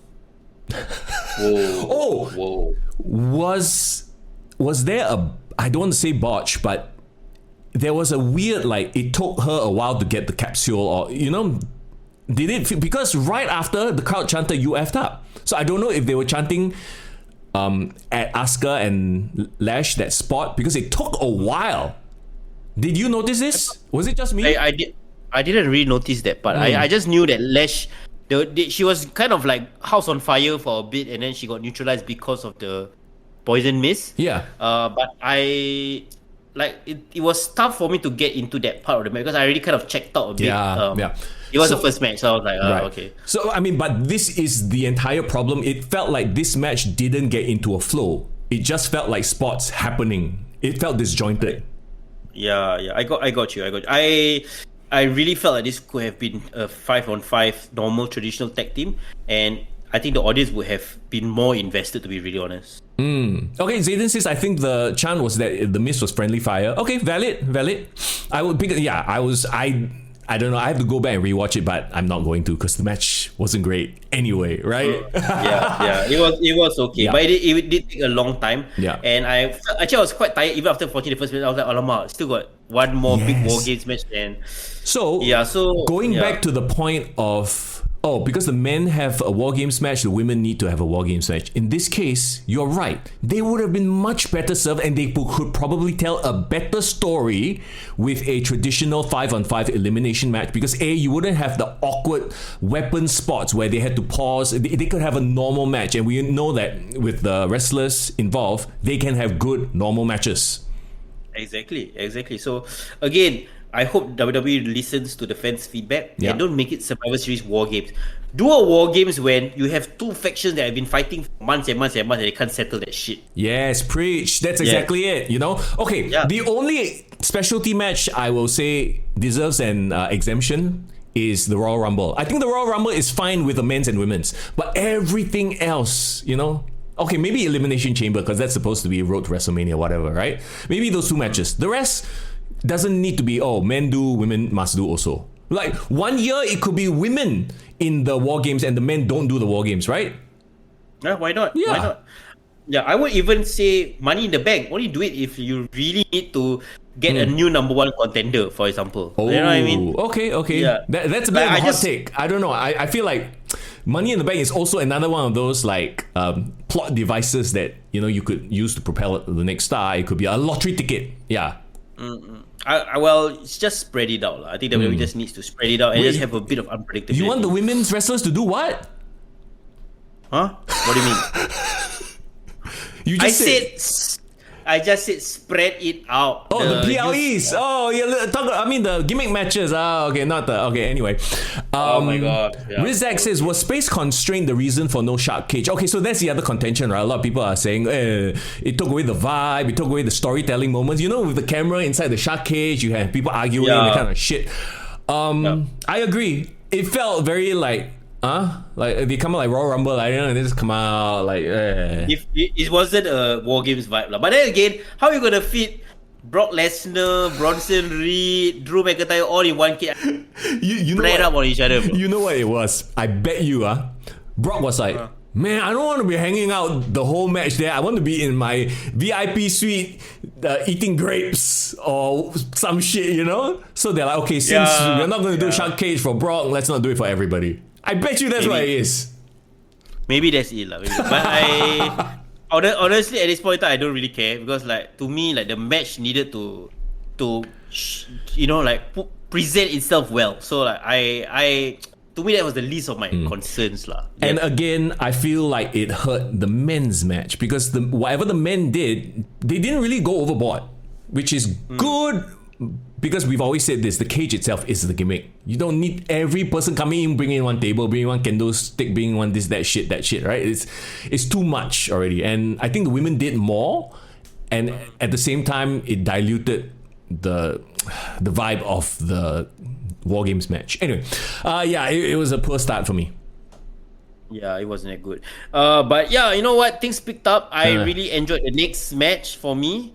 It actually was my favorite match of the night. Wow. Actually, you are probably not wrong as far as a match is concerned because you can tell a much better story one-on-one.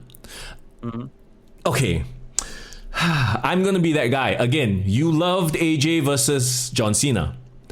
This again felt like another one of those. All right, let's just rehash. And maybe, I don't know what it is. Like, I'm just not feeling this whole. Even though it's a much better option than Cena's botched heel turn, right? It's just him doing exhibition matches. It just to me doesn't feel like there's stakes. I see. It doesn't. It's like I'm just watching to see what happens. I don't feel connected to it at all. I mean, we've really gone like a long discussion about how, you know, this year's Cena retirement tour would have been booked much better. Yeah.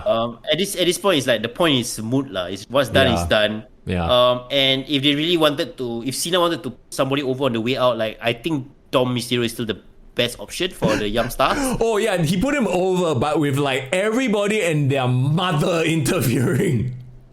Of course, you gotta do a dirty Dom way, right? Come on. Oh shit. I like that. I actually honestly like. Okay, first of all, right, can I give props to Dom because their injury spot looked legit. Yeah. Right. Do you see how he kind of crumpled on the neck on the Hurricane Rana? And this coming off the Penta injury as well, so they probably were leaning into that.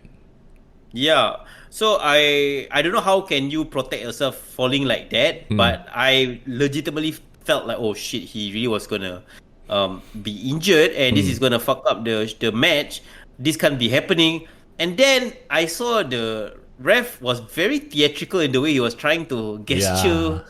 It was just a bit too much, and I'm like, oh my god, they are gonna do an Eddie Guerrero and they're gonna swerve everyone, and that happened, and that made me so happy. Made me so happy. I think everything Dom is doing right now is working, you know, and he's like really on the cusp of being that next big breakout babyface. The match itself, it is what it is. John Cena is not the John Cena of 10 years ago, so you know it was serviceable. I guess it had to be full of shenanigans. Yeah. It was a sports entertainment match, lah. It really was, lah.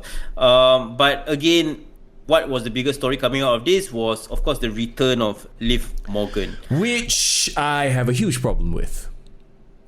Because tell me, I stated right off the bat, I saw some clips on Instagram before I watched this, right? And I saw the clip of Liv Morgan slapping Dom, hugging Cena, and I was like, huh? did I miss something? And then I watched it, and it exactly just happened the way it happened on that clip. Liv Morgan comes out, gets in the ring, goes up to them. There's a bit of tension for a bit, right? And then she slaps Dom. To which I'm like, because you know why? They haven't told this Dom Roxanne or Dom. So that made zero sense, absolutely zero sense to me. Why would you slap him? And hug Cena? That makes even less sense. You know what would have made more sense? I get what you're trying to say. If Roxanne was still in the ring, Roxanne was actively helping Dom, and they have already teased that Roxanne and Dom are being romantic. They stopped that for a bit. So that's my biggest problem with this. And we talked about it. There could have been that tease this whole time, but for whatever reason, they abandoned it, right? Remember, we thought that was where the story was going to go, but they completely abandoned it. If every week there's a bit of like him chummying up to Roxanne, them hanging out a little bit too much, right? Then this would have been like, oh, she's back to like, she's jealous, or like, Dom being a bastard, a cheat again. But there was none of that. So her doing what she did made no sense. And then her hugging Cena made even less sense, because Cena's a married man. She has nothing to do with Cena. They have no interaction. They have nothing with each other. And then the face change. I mean, that was a great face change, sure, but why? Exactly. The only thing I could explain is like she has been a very vocal Cena fan growing up, but that also didn't play into the story. Like, never referenced in storyline. Exactly. I've never seen a clip of it. Treat me as a mainstream viewer, right? If I didn't know what the connection was, how could like any old Tom, Dick, or Harry being us saying no, like they have a connection, and they don't even have a connection. Who hasn't in that generation? Who didn't grow up watching John Cena? So that isn't even a good excuse or reason to begin with. Yeah, there's just a lot going on, and I'm thinking to myself like, they're trying to put over Dom, and they're doing everything in their power to do that. I'm happy Liv is back. I mean, Liv is a very important part of the Judgment Day character arc as well. So maybe they're gonna do the long, drawn-out tease of Roxanne and Liv. Again, you know what I think this is? I think that they dropped that story, but then they were like, actually, this is a good way to bring Liv back. Let's do it. Let's the Dom Cena thing now feels like a last minute thrown together thing, and this would have been the logical way to screw Cena out of the title without making Cena look bad. So they're like, okay, let's do this. And again, they are now starting to book for the moments, which to me is a bad sign, right? Because again, storyline wise, as someone who's been following the product, the show, it made me go, the fuck? I get what you mean. Regardless of all that went down, are you cool with the decision to, take the title off of Cena? No, I mean, that was a foregone conclusion, right? Like, we all assumed that he was not going to go and fight Gunther and lose the title, the IC title back to Gunther. I think that's a demotion for Gunther, to be honest, right? Yeah. I'm just glad and looking forward to Gunther versus Cena, because if anybody can get a great match out of John Cena at his age, it would be Gunther, and it will be a one-on-one match. Yeah, gotcha. Okay, I don't want to spend too much time on this, but I'm fine with Cena losing the title. I think we said that Dom should be the one. Let's move on. Yeah, I know. Look, again, I am not against the decision. I just hated the way it played out because it made no sense logically. And I'm a man of logic, my friend. All right, let's talk about Stephanie the Qua versus Nikki Bella. Toilet break match. Yes. Let's talk about the next match, the War Games. Okay, very quickly, I really tried to watch this match. It just meant nothing, and it's very obvious the WWE are looking at this. Okay, let's just put this as a legend on Vaquer's belt. Oh, she knocked off a legend, and that's it. Because I don't see where they go with this. I hope they don't continue it, because I don't think Nikki can carry. Again, Nikki coming back in 2025 shows the lack of growth in the division when she was a champion, or lack of talent and competition at that time in the WWE. We talked about this before. This was a B feud. This doesn't have to be on Survivor Series. It could have been the main event of Raw. Yeah. If the plan was to put over Stephanie Vaquer, I think there's other women who have done a better job. Imagine a Bayley. Yeah. Or there's a lot of other people. Nikki at this point in her career is even a nostalgia run, no one is really asking for it. This is more. I think this is more her. She herself wants to do this. Yeah. There's nobody like crying out like CM Punk like Nikki Bella. Nikki Bella. Nobody cares. There's none of that, bro. Also, back to back, huh? Cena, Nikki, back to back. Both lose. I wonder if they console each other when they go backstage. Oh, no. No lah, Mr. Yado says no lah. I'm sure they are fine. Yeah. I'm sure they are very cordial these days. But yeah, God damn, Nikki Bella though, she's still hot though. Just saying. I wasn't expecting. I thought you were going to say, "God damn, that was a shit show of a match." But no, God. Thanks. I needed the swerve. Great swerve. Yeah, I know. I mean, if nothing else, the Devil's Kiss was. Yeah. All right, there you go.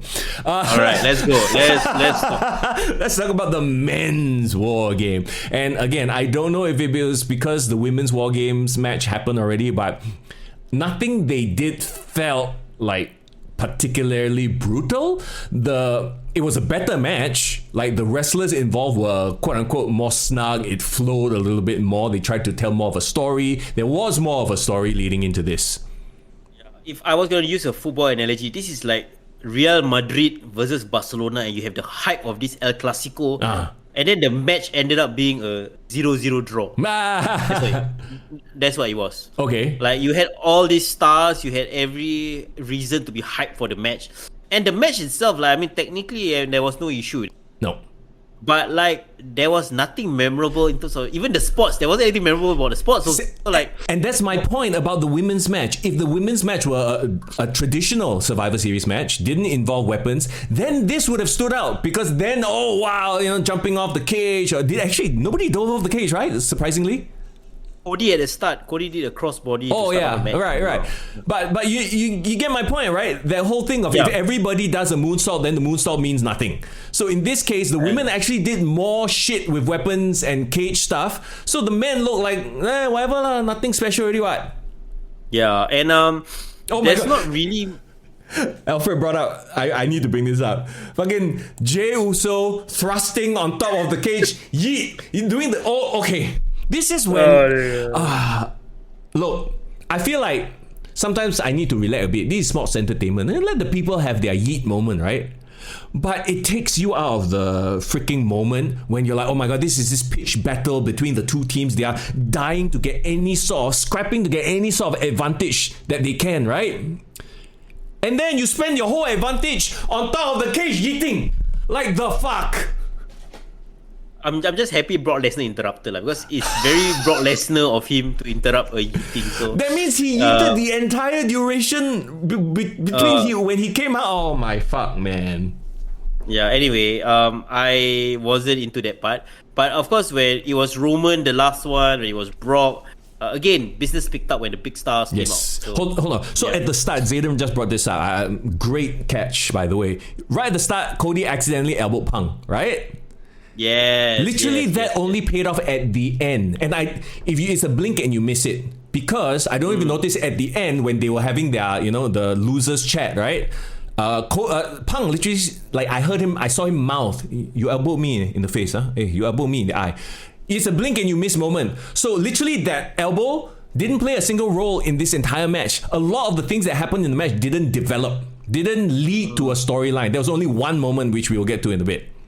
Yeah, there were seats, but I don't know. Sometimes WWE can't be too smart and try to wink the crowd too much because people won't get it, right? Yeah. Like even we skipped that last surprise, right? The ending of the match where Roman was mouthing it off to Cody, saying things like this will be the last time we'll ever team. That is not really the cliffhanger that people care about. Yeah. Like people in the arena will just see three people just talking. Yep. And no idea what's the context that they say and how is that an ending. Yeah. Right? No, I mean, if they started coming to blows, then maybe that would be like a talking point, right? But you're absolutely right. Like if I was watching, not paying attention, and then he just, said, "Oh, I will never tag again." Like, who gives a shit? Who gives a shit if we'll never tag? Yeah, it felt like a very anticlimactic statement. And okay, let's get to that big surprise finish, right? So in the heat of the match, suddenly a masked man, completely covered up. You can't see a bit of skin, so you have no idea who this person is. He scales the cage, obviously very athletic guy, comes in, does the stomp, the classic Seth Rollins stomp on CM Punk, puts him out so that Braun Breaker, huge victory, huge push for Braun Breaker, hits his spear, gets the win. So that's the big question. That's the big mystery that leads us into Raw. And this, to me, might just be the only glimmer of hope here. It makes me want to watch Raw, right?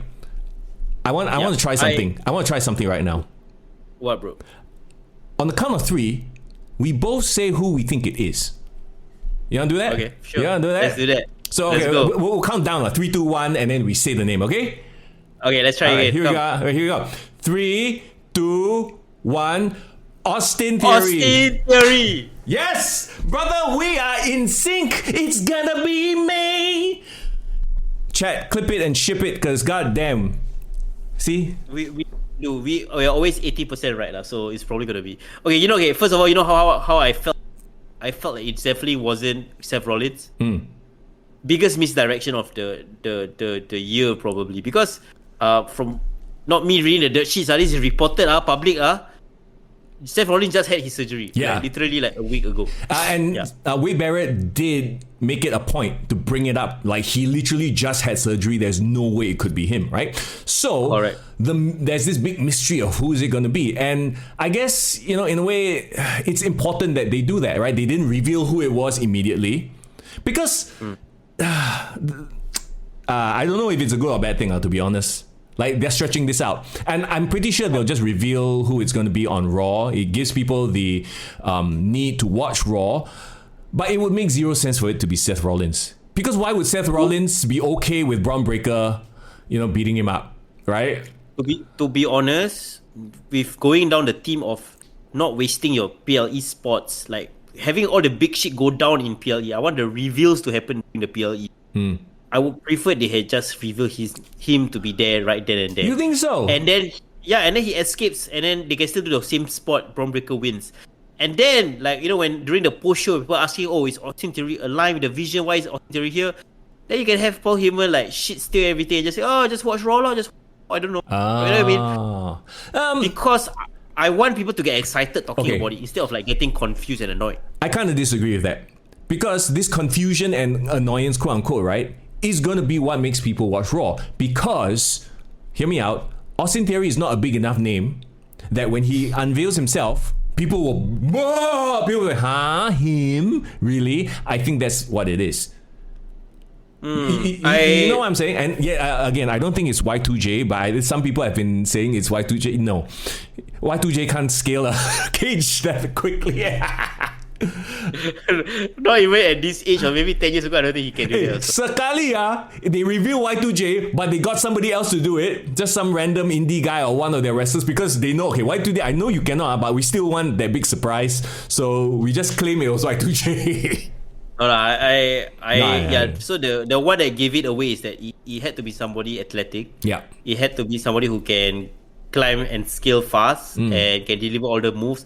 I don't think it's going to be a luchador. Why would it be a luchador? So it has to be a young athletic guy, aka Austin Theory. Yeah. Why not Grayson Waller? No, Grayson Waller was at the back with the New Day selling some weird game, which I didn't realize what it was. The wrestling card game. Austin Theory was rumored as well, but he's been away long enough that people will still remember who he is, right? Because he's featured in WrestleMania before. But I think that's the reason why they didn't unveil him immediately. A, to make people watch Raw. You always have to have some sort of a tease. And B, again, I stand firm by the fact that if he unveiled himself, it would have been a letdown. People are like, Austin? But when they do it with, what's his face? Paul Heyman, on the mic, selling and just basically fluffing Austin Theory, I think it will work on Raw. Well, regardless of it, I don't think the ending was justified. I mean, like it didn't make me feel like wow, this was a great show. So that's the problem, right? Yeah. It was one of those classic cases of the heels win, and then it just feels deflating. And again, the heels won. It was weird seeing Brock Lesnar like celebrating with everybody else. I feel like correct. Brock Lesnar would have been the guy that even though his team won, he would just F5 everybody and leave. That's the thing, right? And Brock didn't factor into the finish. I think the only contribution he had was when he kinda speared through the table while holding Jay in the F5. So then suddenly for him to appear back and celebrate with his team felt weird lah. You're right. Yeah, a lot of it felt weird. And no, Alfred, it was not Ricochet. No, who cares about Ricochet? If Ricochet did it, he would probably do a 450 off the cage first. He can't help himself. Yeah, but man, it's hard because I probably need one more day to like through the matches again and just to see whether it was. But it's definitely it's not as memorable as last year's four games. No, not at all. To me, that was an interesting spot. I was going to say bright spot, but then I don't think it's bright enough because you're right. It felt like a ending, right? Not even because the faces lost. You can have the face lose, but have it like no sort of ending. It just felt like just another day at work. It's just a shitty day. Right.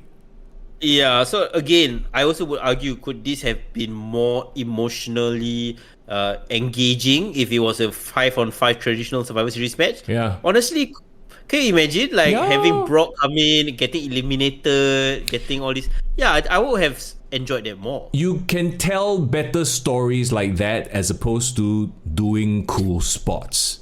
And I think WWE and especially AEW need to start, waking up to that idea. I think AEW's problem is that they just can't help themselves. WWE's problem now is like they just want to generate clickable moments and viral moments. They just want to make as much money as possible. Yeah, so it's two different problems manifesting itself the same way. Yeah. The thing about storylines is, yes, both companies have storylines. I'm not going to try to deny that. It's just that the outcome of the storyline is either there is not enough follow-up, they're not trying to follow through with storylines, or they seem to create storylines to achieve what they want in the most convenient way possible. Yes. AKA the last time is now tournament, AKA putting them all together, dream match, but it's just to fulfill war games. Yeah, Irvin suggests LA Knight. LA Knight is athletic but not fast athletic. He's like strength athletic. I don't think it's LA Knight. It would be cool. It would be great. There's no one else that can convince me other than Austin Theory, unless you put in the chat lah. I don't think there's anyone else. Some people have said I shall speak because he's been training with Randy Orton. Just because one match can do no lah. I think I shall speak can be the next big baby face.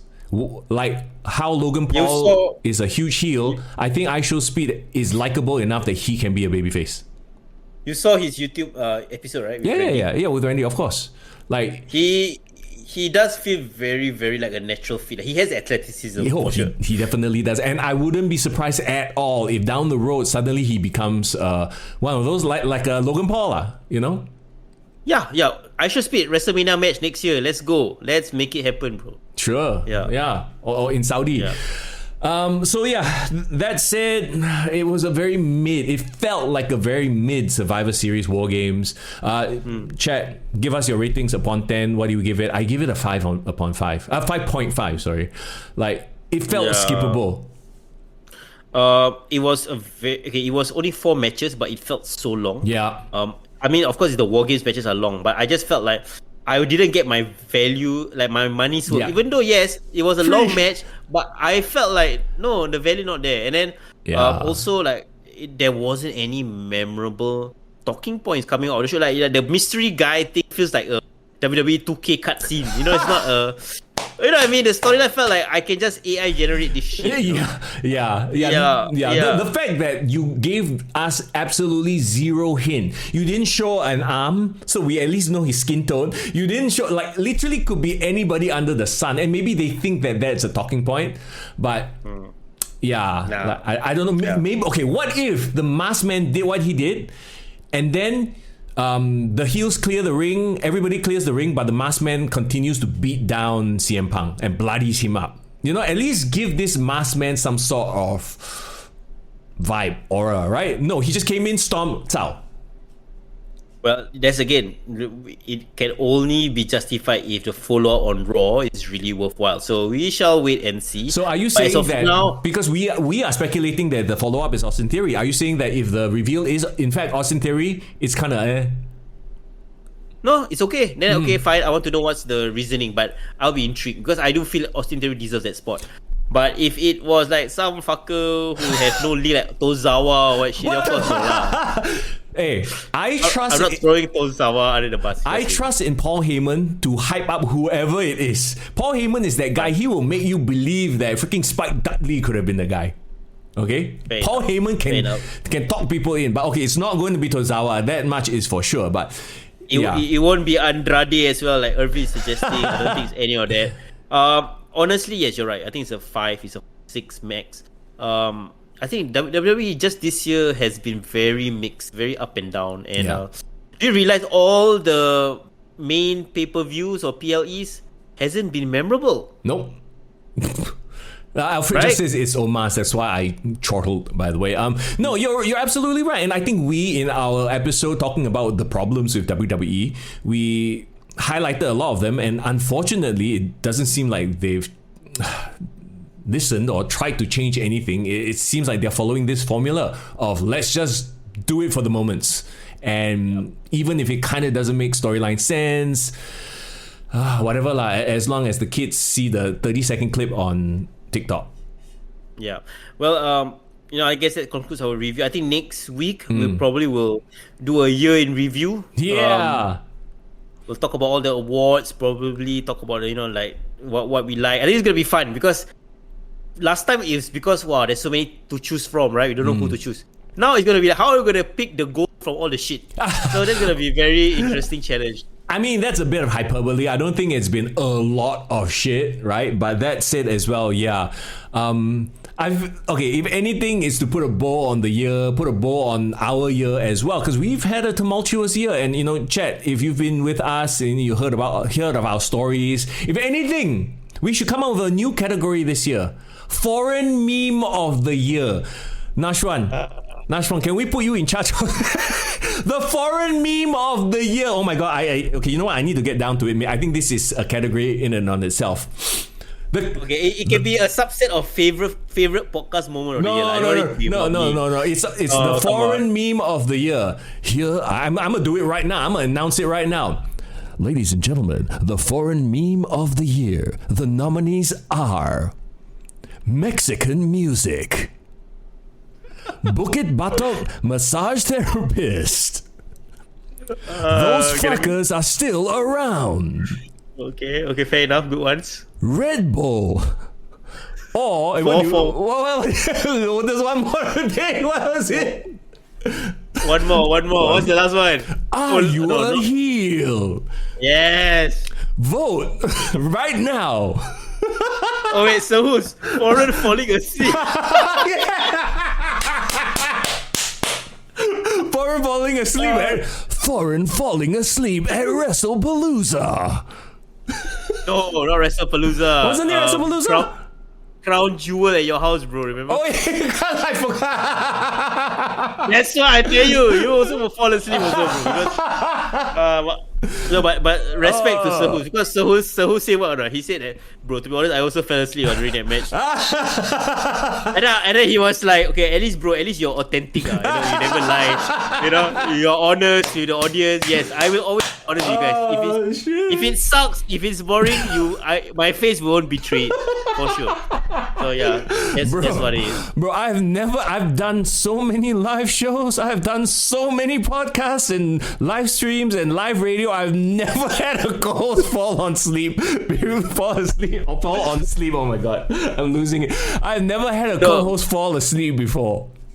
We've had guests fall asleep. Okay, that's a deep cut. If anybody remembers, you can go back to the archives. We've had guests fall asleep before. And I had to edit. I had to edit it. Oh my god! Actually, you might not see it because of Mr. Young's superior and not superior. I just spent a fuck ton of time editing it to a point where you couldn't see our guests fall asleep. Poor guy. Anyway. I think that encapsulates our year this year, lah. Yeah. Like the wrestling has been at times very, very cumbersome to follow. There have been some bright spots, a lot of dark spots, and dark circles on both of our ends. So, we I think we'll take a week to kind of have a think about what we're gonna say in terms of our Kick Together Awards. It's gonna be quite chill this year. Yeah. I know the last couple of years, we really put in a lot of effort, doing award show and parties, and just this year, just don't have the bandwidth. But we still want to talk about it and spend that time with you guys. So next week, I believe Mr. Yang should be our final episode for this season. That's correct. Right? So, you know what? If you guys want to do a watch along for John Cena's final match, I'll gladly do it on my Twitch channel. Depending on schedules and everything, let's make that happen. But yeah, we definitely want to look back on the year again. Like Foreign said, this year we've been very busy, both on the job front, me on the personal front, moving house, blah blah blah. So we didn't feel, in case you didn't hear us talk about it on the previous episode, right? We didn't feel it was right. We didn't want it wouldn't do justice to the boys and girls who have been putting in so much hard work if we just anyhow put out a top 20 list, because we haven't gone to all the shows, right? Yeah. So I think it's fine. We can talk about our favorite local wrestler, local promotion of the year or event of the year. I think that's fine. But I think in terms of like giving a list, we will of course still ask some of our Patreon members, some of our collaborators. It will be a bit more casual. We don't want to kind of officially put it out there. Can this be a moment as well? Us trying to order pizza during Crown Jewel. That's why I say favorite podcast moment of the year should be a vote. Then they can say all the things that they want. Cannot. There are too many categories, bro. Too many nominees. Okay. Anyway, so fine. So yeah, just cliff notes for you guys. Next week will officially be our last episode this season. We will do a wrap up of the year. We will also preview Saturday night's main event, because Cena's last match is 2 weeks from now. So that week, I'll be off. I'll be already on my holiday already. But Young, feel free to do the watch along with the rest of the team. And then, that's it. That's it. We'll take a break. And then we are back, I guess, for a Rumble season again. Yeah. Starting all over again, bro. It's going to be exciting times, especially Royal Rumble. It's my favorite PLE of the year. Always a great time to start the year off. Yeah, so it should be fun. So that's the thing, like what promised to be a very big year this year with Netflix, kind of ending in a very interesting, downer. So yeah, very, very interesting. And I think a lot of it has more to do with the unfortunate corporate side of things, the tendrils of the corporation, and then watch them make it into a whole gimmick lah. Well, we shall see. They will later become the corporation. You never know. The corporate ministry come back, huh? Okay. I know. Dude, TKO, but then they make the TK and O stand for something else. Confirm what? The corporate with a K. Oh my god. The corporate order. Oh my god, no. It's okay. Think about the corporate order, but corporate with a K. Because they incorporate in Malaysia. Okay. It's time to end the pod, bro. The corporate order. Midnight already, bro. Let's go. Okay, let's get everybody. Thank you so much for hanging out. Even though we ran a little bit late, but we appreciate you. We'll catch up again on Discord as usual. If you enjoy what we do, feel free to check out our Patreon. But we also have a free to join Discord where all the conversations carry on. Okay, we will see y'all next week. It's Mr. Yang. And it's for in the building. Take care.